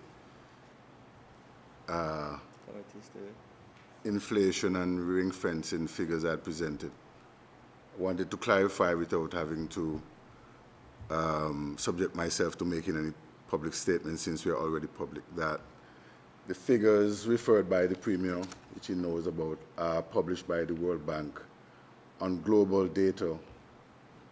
And if they, as the Premier explained to me yesterday, that the World Bank had told him that they were suffering from information starvation when they made the computations.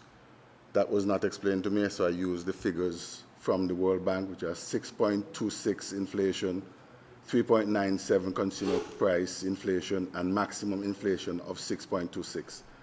All of the other figures are 100% correct.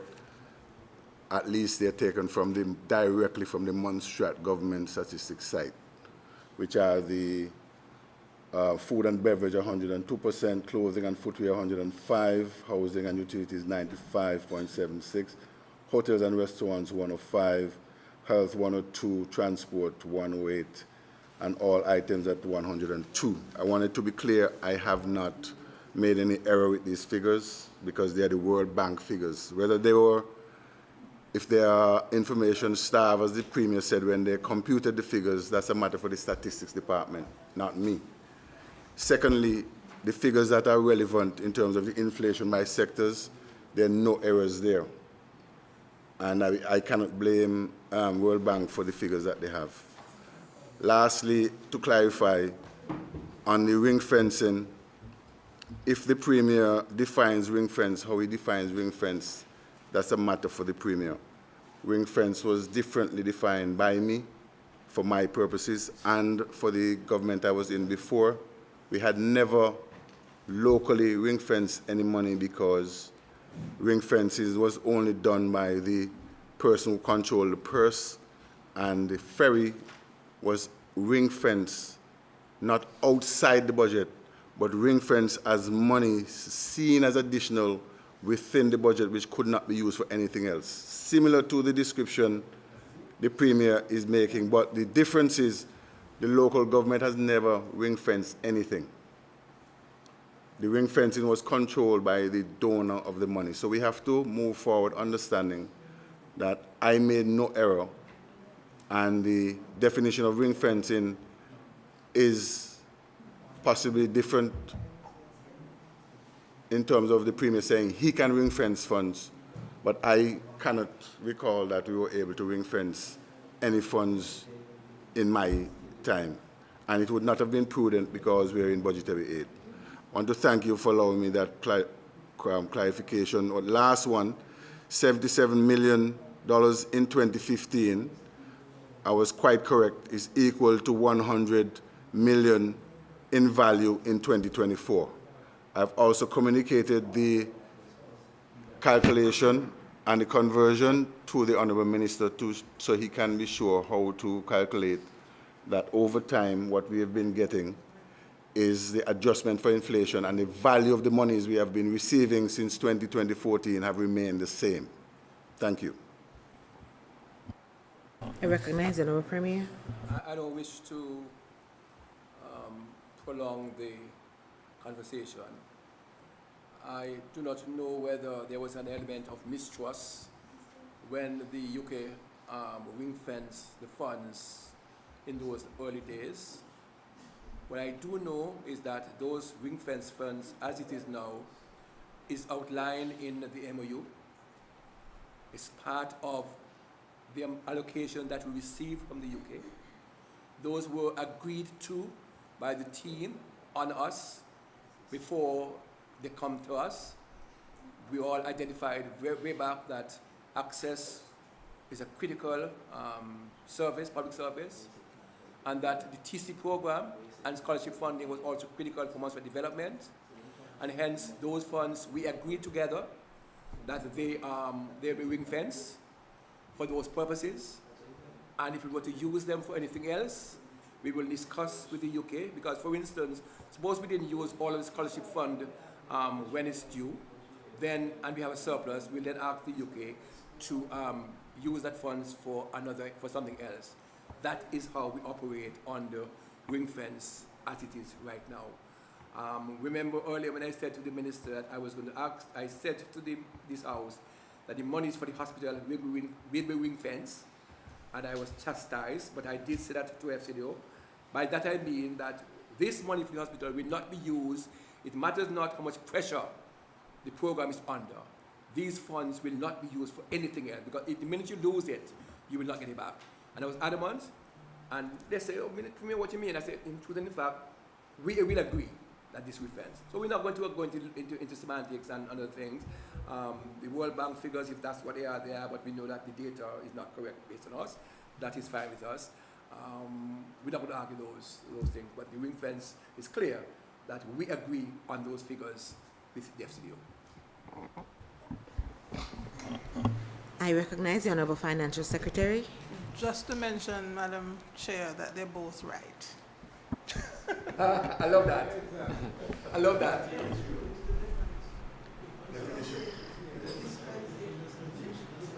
I recognize the Honorable Member of the Opposition, Mr. Romeo. I want to use this opportunity to do what Dr. Sami challenged us to do. That if in the committee stage there are any changes that could be made, that we address them here. And in accordance with what the Premier said in his statement, their commitment to the social agenda, and as ministers, their willingness to transfer funds from wherever to wherever for the good of the people of Montserrat. I'm making the appeal here that we increase the number, the sum given to those on welfare from 6%, which is about $54, which means in addition to the $900, $54 will be what they will get. And I think that is woefully insufficient. And I'm recommending here that to the Financial Secretary and others in this room that we adjust that figure to no less than, let's say, 150 extra for now. And then at a later stage, we try to improve it.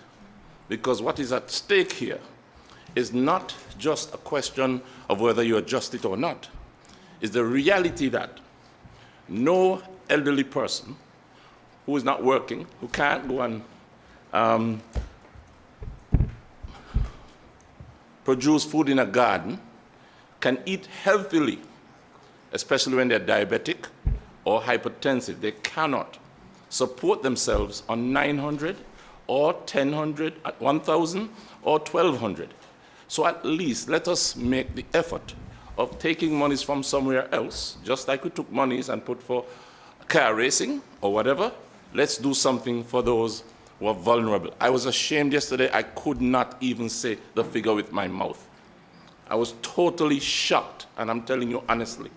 And I'm challenging everybody in this room for us to either stop, come back on Monday, whatever we have to do, make an adjustment to that figure, and give the elderly at least 150 extra.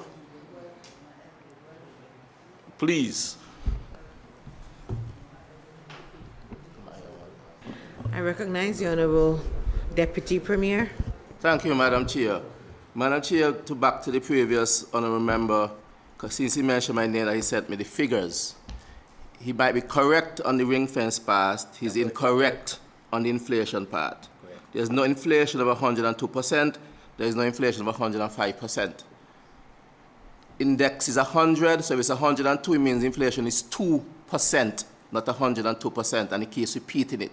Yes, he had read that number on the statistics government website, but it is not clear. I don't know if a technician needs to come in this house to explain to him, the trade economist, that 105 on that site does not mean 105% inflation, it means 5. So the calculation he tried to do with the amortization is also incorrect, Madam Speaker, and I don't have the crayons and the paper to explain it at this time. I recognize the Honorable Premier. We're not going to go into, I agree that you've clarified. Madam Speaker, we are not in a position at this moment, even in cabinet, because we're still working on a few things to streamline this budget. And I hear the minister, I hear the member. I don't know if I can commit to that figure. I will ask the FS and his team to go back and work on it. I don't know I can commit. We will do the best we can. Because giving up something, you have to give us something. You have to say what you want us to give up. What you want us to give up. And if, for instance, it's going to cost presently 249 recipients, just straight across the board for those recipients. It's going to cost you $2.8 million. It's costing you $2.8 million. If you add on another 41, which I understand is pending, was $300. That's both the 2.8 plus another 41 that's pending. I will take into $3-something million in terms of just the baseline. And you still have to add those household persons who are in it, because we give $900 for the individuals straight, but $525 for the second person in the household. You have to add those as well. So in fact, your cost is going to go up. Yes, you can take it off and do it. The other side is, where do you take it from and how you balance it aside? Because yes, the budget is balanced. If you take it from one, where do you take it from?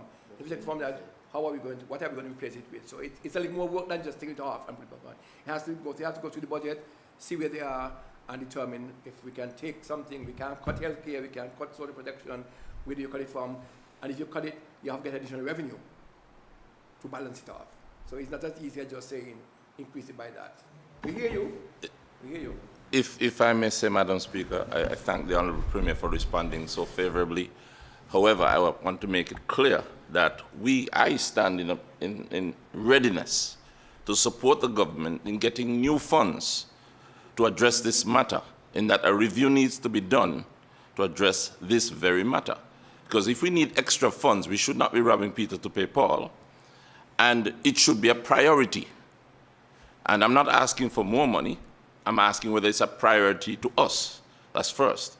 And if we need extra funds, I'm prepared to support. I'm sure the whole opposition will support the government is making a serious plea to the British government, not just to address the amounts for welfare, but to look at clearly at what it costs one individual to eat healthily, and then adjust all incomes in line with that, where government is responsible. Not today, but I'm saying it here now.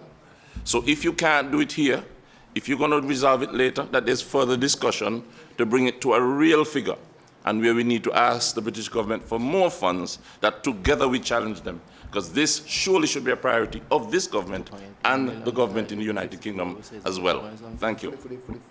I recognize the Honourable Deputy Premier. As has been pointed out, Honourable Member, the calculation for the 6% at the $54 a person for the people that are currently on the system comes to about $2.something million. So the government has already considered that. In order to increase that 3 times what you're saying, I mean, it would take it to almost $7 million. And we have already stated, and remember that we are looking to see if that can be done. So if you have an idea currently where you can get that extra $5 million from the current budget, you can state it and we can proceed. Or do you have a mechanism later on of getting that extra $5 to $7 million, then we can have a conversation. I recognize the honorable member of the opposition. I am prepared to assist in any way.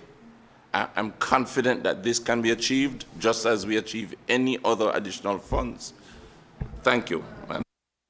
Madam Speaker, I recognize the honorable premier. just want to make it clear that we're not making a commitment at this moment. So I don't want it to be used in another meeting that we committed. We'll be looking at what we can do for social welfare workers, for the people, but we're not committing ourselves at this point in time. I want to make it recorded. Madam I Speaker, recognize honorable Hogan. in any case, Madam Speaker, the vastness of the scope of that request means another year budget for next year.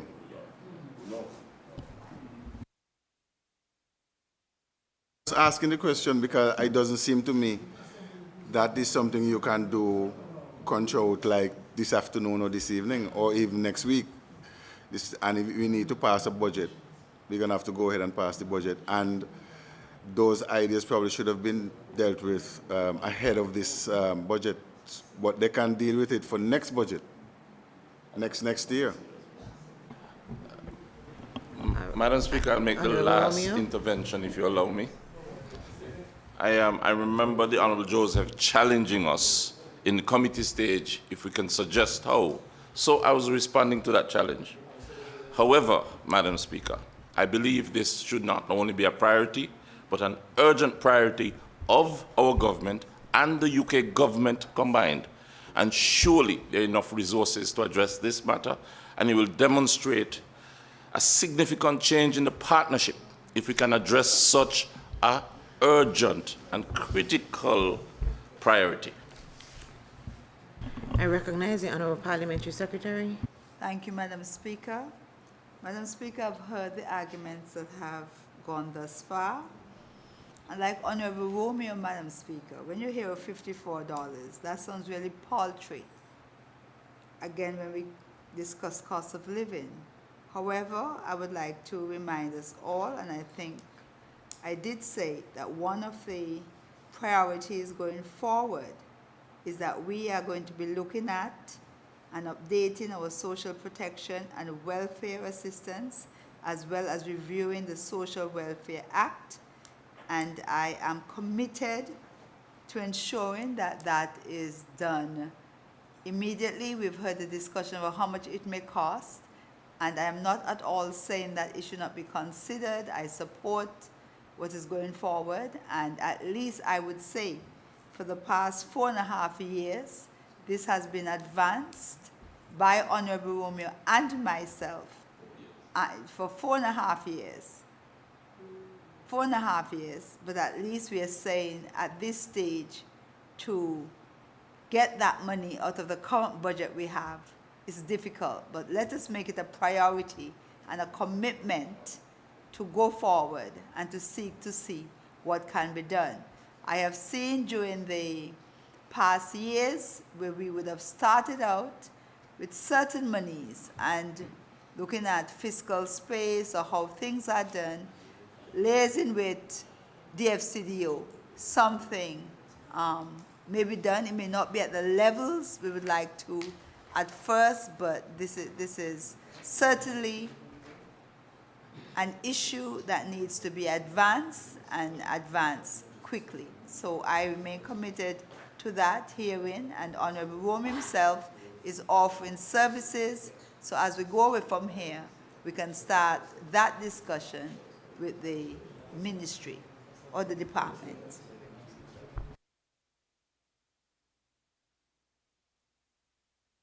Okay, we're going to start with the developmental votes. And we're going to start with vote 12, the office of the Deputy Governor. in the amount of $88,100. The question is that this amount now stands as part of the bill. All those in favor say aye. All those opposed, nay. And the ayes have it. The amount of $88,100 now stands as part of the bill.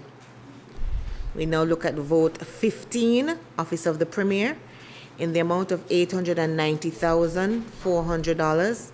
The question is that this amount stands as part of the bill. All those in favor say aye. All those opposed, nay. And the ayes have it. $890,400 now stands as part of the bill. We'll now look at vote 16, the Ministry of Communications and Digital Transformation. Madam Chair.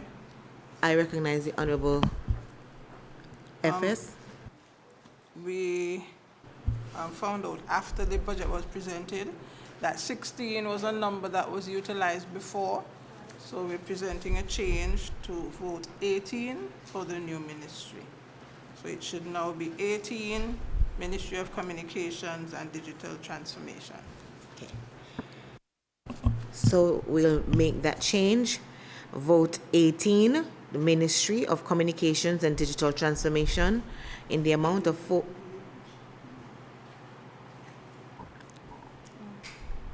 We didn't do 17? Oh no, because it comes after. No, I didn't do 17. I'm just going in order as it is. So vote 18 in the amount of $438,400.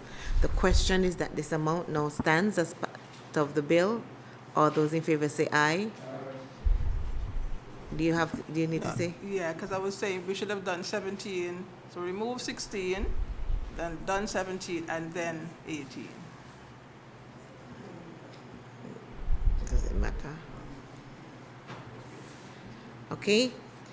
So we'll skip to vote 17, Cabinet Secretariat, in the amount of $53,700.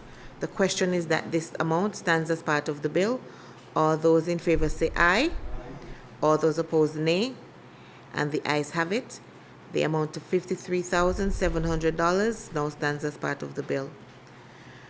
The question is that vote 18, Ministry of Communications and Digital Transformation, in the amount of $438,400 stands as part of the bill. All those in favor say aye. All those opposed, nay. And the ayes have it. The amount of $438,400 now stands as part of the bill. We'll now look at vote 20, Ministry of Finance, in the amount of $12,622,200. The question is, this amount stands as part of the bill. All those in favor say aye. All those opposed, nay. And the ayes have it. The amount of $12,622,200 now stands as part of the bill. We'll now go to the Ministry of Agriculture, vote 30, in the amount of $2,822,500. The question is that this amount stands as part of the bill. All those in favor say aye. All those opposed, nay. And the ayes have it. This amount now stands as part of the bill. Vote 35, Communications, Works and Labor, in the amount of $41,880,700 stands as part of the bill. All those in favor say aye. All those opposed, nay. And the ayes have it. The amount of $41,880,700 now stands as part of the bill.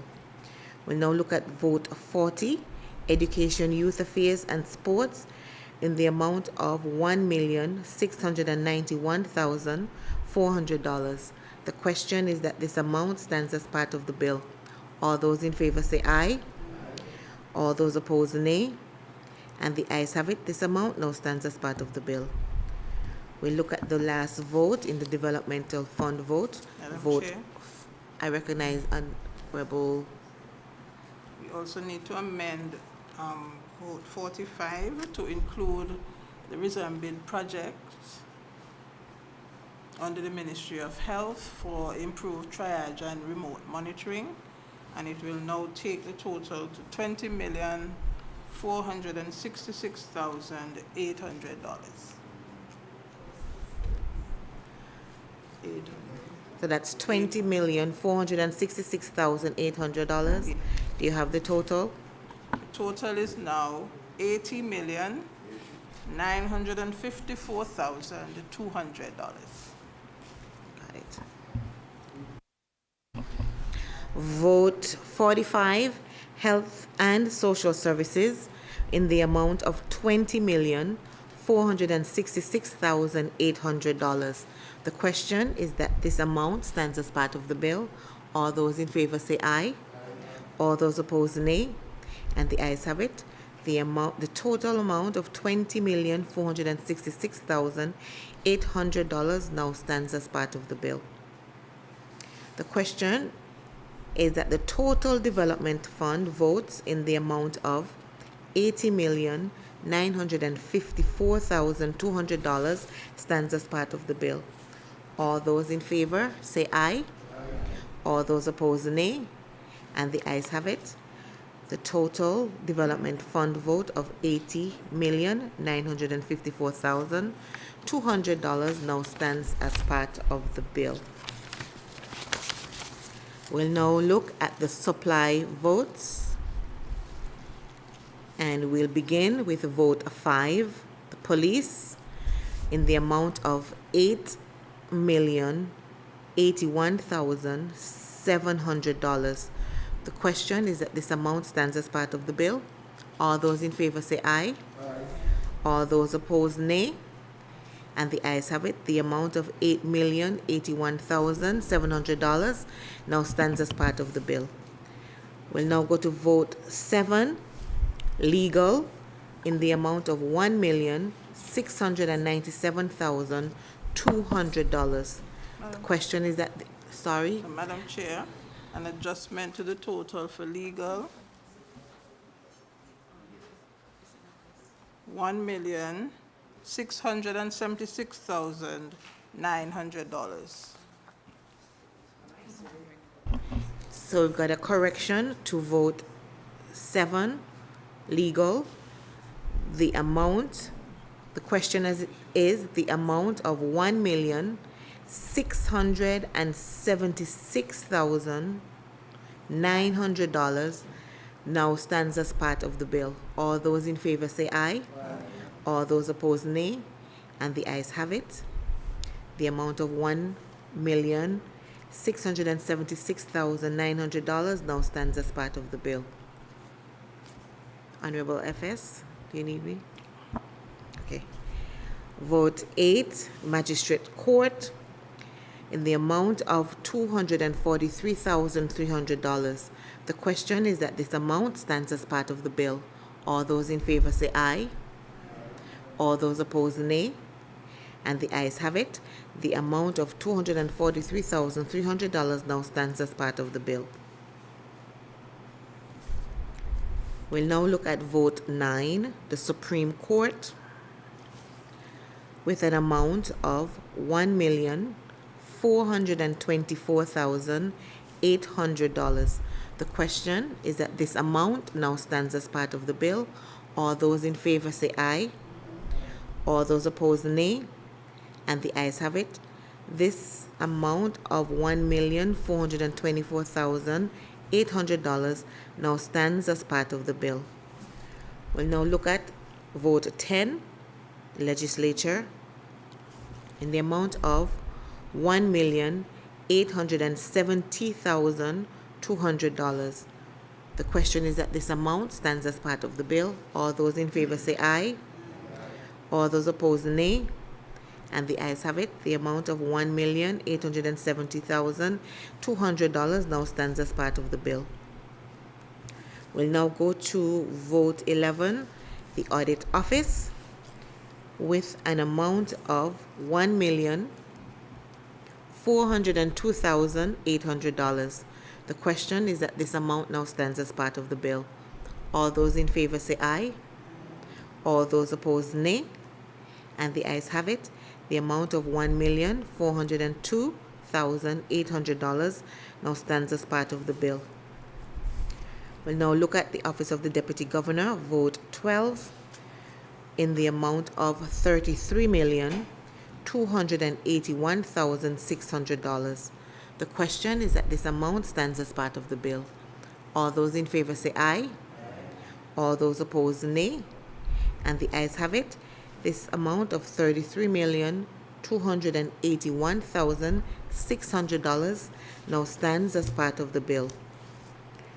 We'll now look at the public prosecutions, vote 13, in the amount of $901,400. The question is that this amount now stands as part of the bill. All those in favor say aye. All those opposed, nay. And the ayes have it. The amount of $901,400 now stands as part of the bill. Vote 14. I recognize the Honorable Financial Secretary. Madam Chair, just to change the name, the nomenclature there, it's Financial Intelligence Unit. Financial Intelligence Unit rather than investigative. Right. So we're at vote 14, Financial Intelligence Unit, in the amount of $637,000. The question is that this amount stands as part of the bill. All those in favor say aye. All those opposed, nay. And the ayes have it. The amount of $637,000 now stands as part of the bill. We'll now look at the Office of the Premier, vote 15, in the amount of $13,229,900. The question is that this amount stands as part of the bill. All those in favor say aye. All those opposed, nay. And the ayes have it. This now stands as part of the bill. We'll go down to vote 16, Ministry of Communications. So Madam Chair, we leave vote 16, we do 17. Yes. It'll be 18. Right, so we'll look at vote 17, Cabinet Secretariat, in the amount of $2,078,000. I recognize the Financial Secretary. Vote 17. Yes, because we created the new ministry, we had to move some monies out of Office of the Premier. I'm just saying this for clarity so that the other members of the opposition will understand what we've done, to understand the change in the total. So Cabinet Secretariat total is now $878,400. $878,400.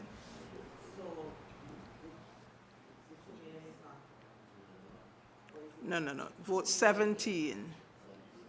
Vote 17. Right. $878,400.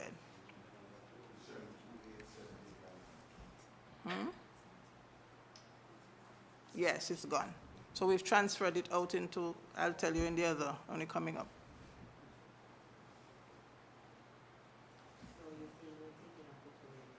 Yes, it will come up in 18. All right. So we're at vote 17, the Cabinet Secretariat, in the amount of $878,400. The question is that this amount stands as part of the bill. All those in favor say aye. All those opposed, nay. And the ayes have it. The amount of $878,400 now stands as part of the bill. We'll now look at vote 18, Ministry of Communications and Digital Transformation. The total for that is $2,703,900. $2,703,900. So we're looking at vote 18, the Ministry of Communications and Digital Transformation, in the amount of $2,703,900. The question is, this amount now stands as part of the bill. All those in favor say aye. All those opposed, nay. and the ayes have it. The total of $2,703,900 now stands as part of the bill. We'll now look at vote 20, the Ministry of Finance and Economic Management. Yes, I Madam recognize the Chair. Honorable Financial Secretary. The total for the Ministry of Finance, $33,061,200. $33,061,200.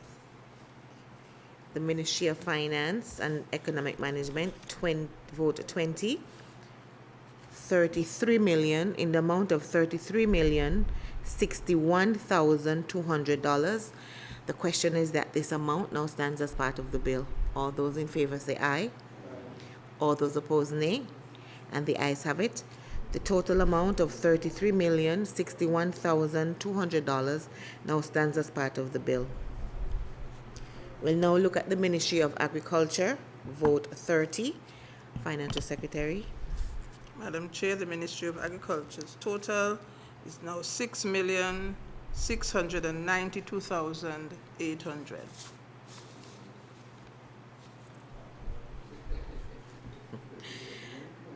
Vote 30, Ministry of Agriculture, in the amount of $6,692,800. The question is that this amount now stands as part of the bill. All those in favor say aye. All those opposed, nay. And the ayes have it. This total amount of $6,692,800 now stands as part of the bill.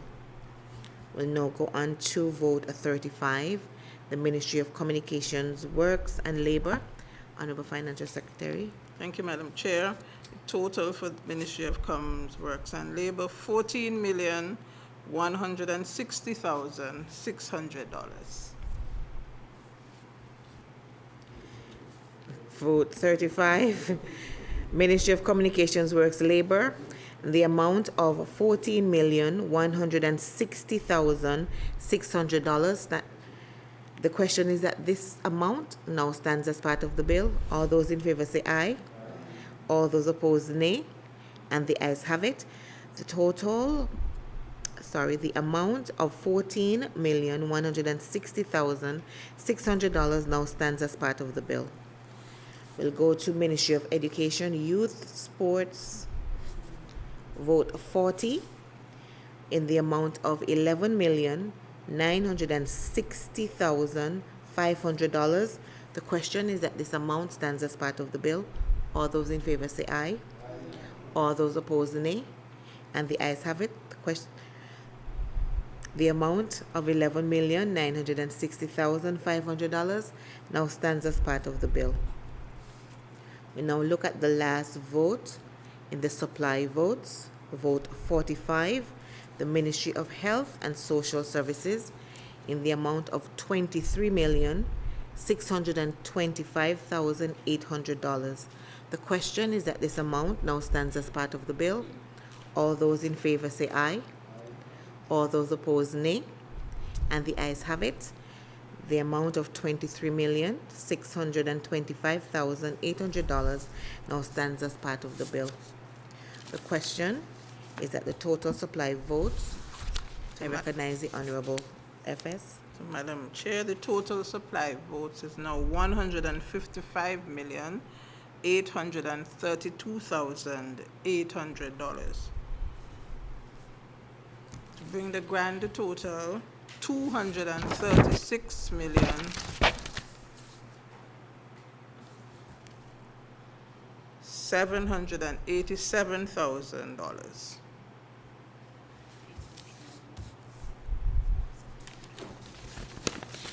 Can't be 800.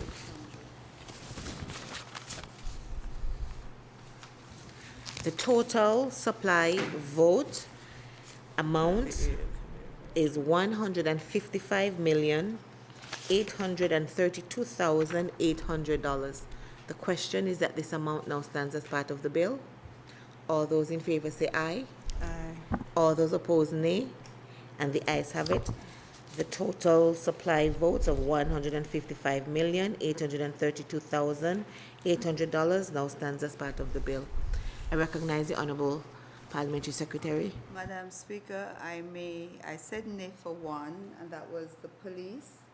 I am in favor of the police getting their vote, but I still want to register my disagreement with the amounts that are going to be allocated to the Deputy Commissioner. It's a global figure, I know at this point, but I wish that to be registered in the record, that I maintain that acceptance.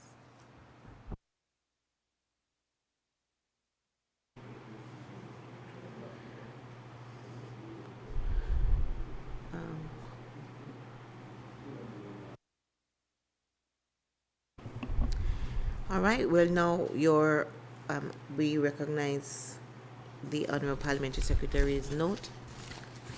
We'll now look at the summary.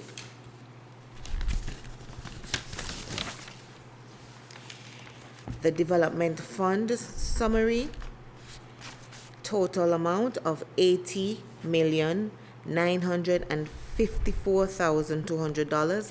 The question is that this amount now stands as part of the bill. All those in favor say aye. All those opposed nay.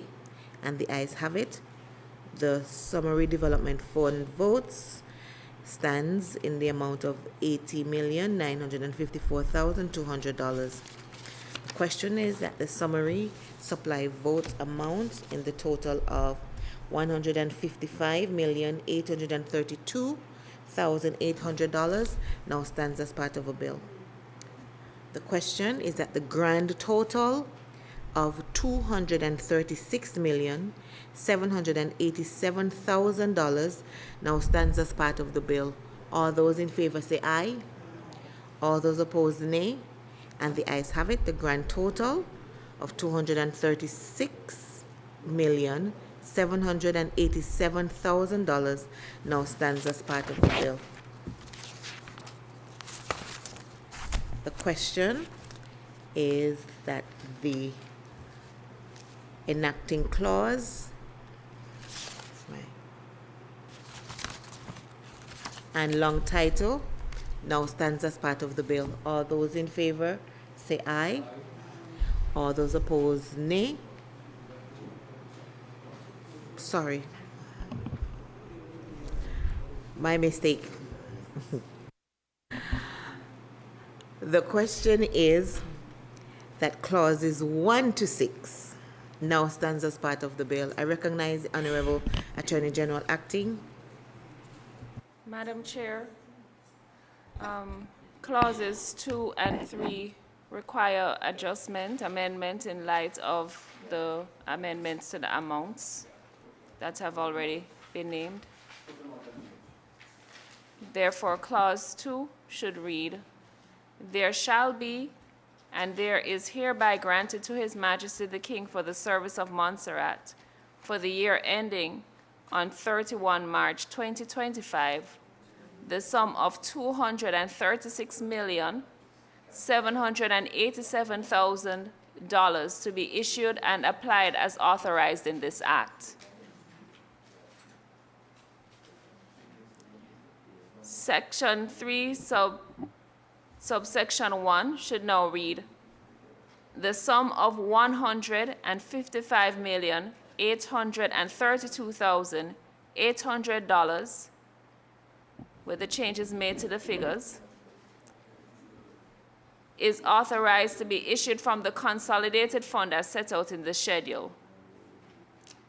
Subclause 2 of section 3, the sum of $80,954,200, 80954,200, is authorized to be issued from the development fund and is expended as set out in the schedule.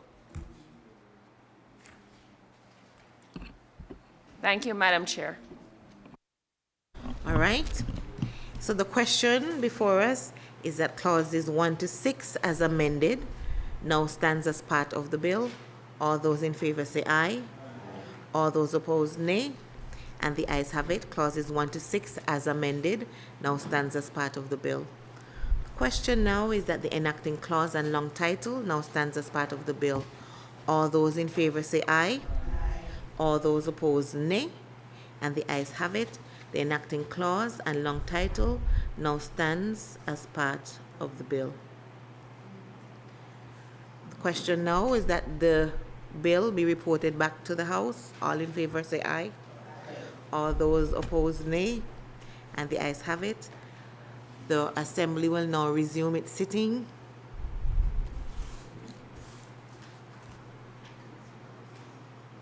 They will send you back.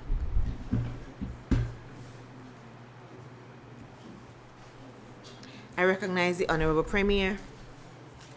Thank you, Madam Speaker. Madam Speaker, I wish to report to this Honorable House that the bill entitled Appropriation Bill number 2024-25 has gone through the committee stage of this Honorable House with a few amendments.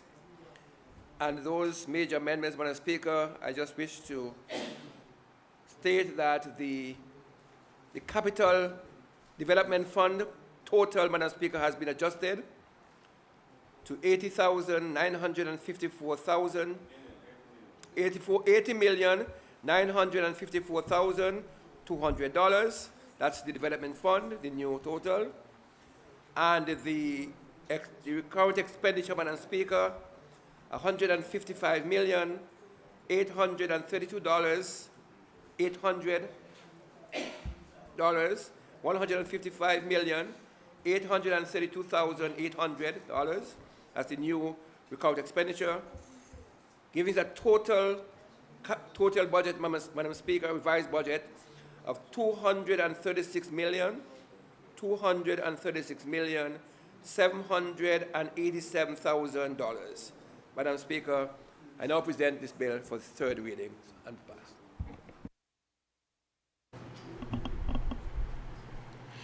It has been moved that the third reading and passing of the Appropriation Bill 2024 be done by this Honorable House. All those in favor say aye. All those opposed, nay. And the ayes have it. The bill will be read a third time. Appropriation Bill 2024. The bill has now successfully passed through the legislature.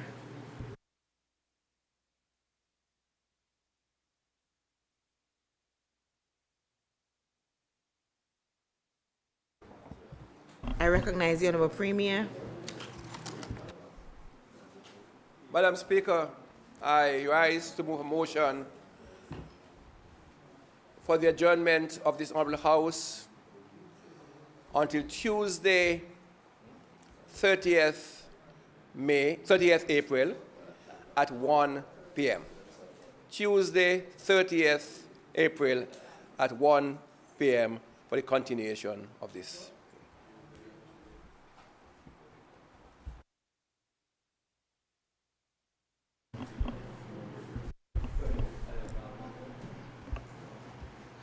I recognize the Honorable Deputy Premier. Thank you, Madam Speaker. Madam Speaker, I rise to second the motion for the adjournment of this Honorable House until Tuesday, the 30th of April at 1 p.m. It has been moved and seconded that this Honorable House stands adjourned until Tuesday, 30th April at 1 p.m. All those in favor say aye. All those opposed, nay. And the ayes have it. We stand adjourned until Tuesday, 30th April, 1 p.m.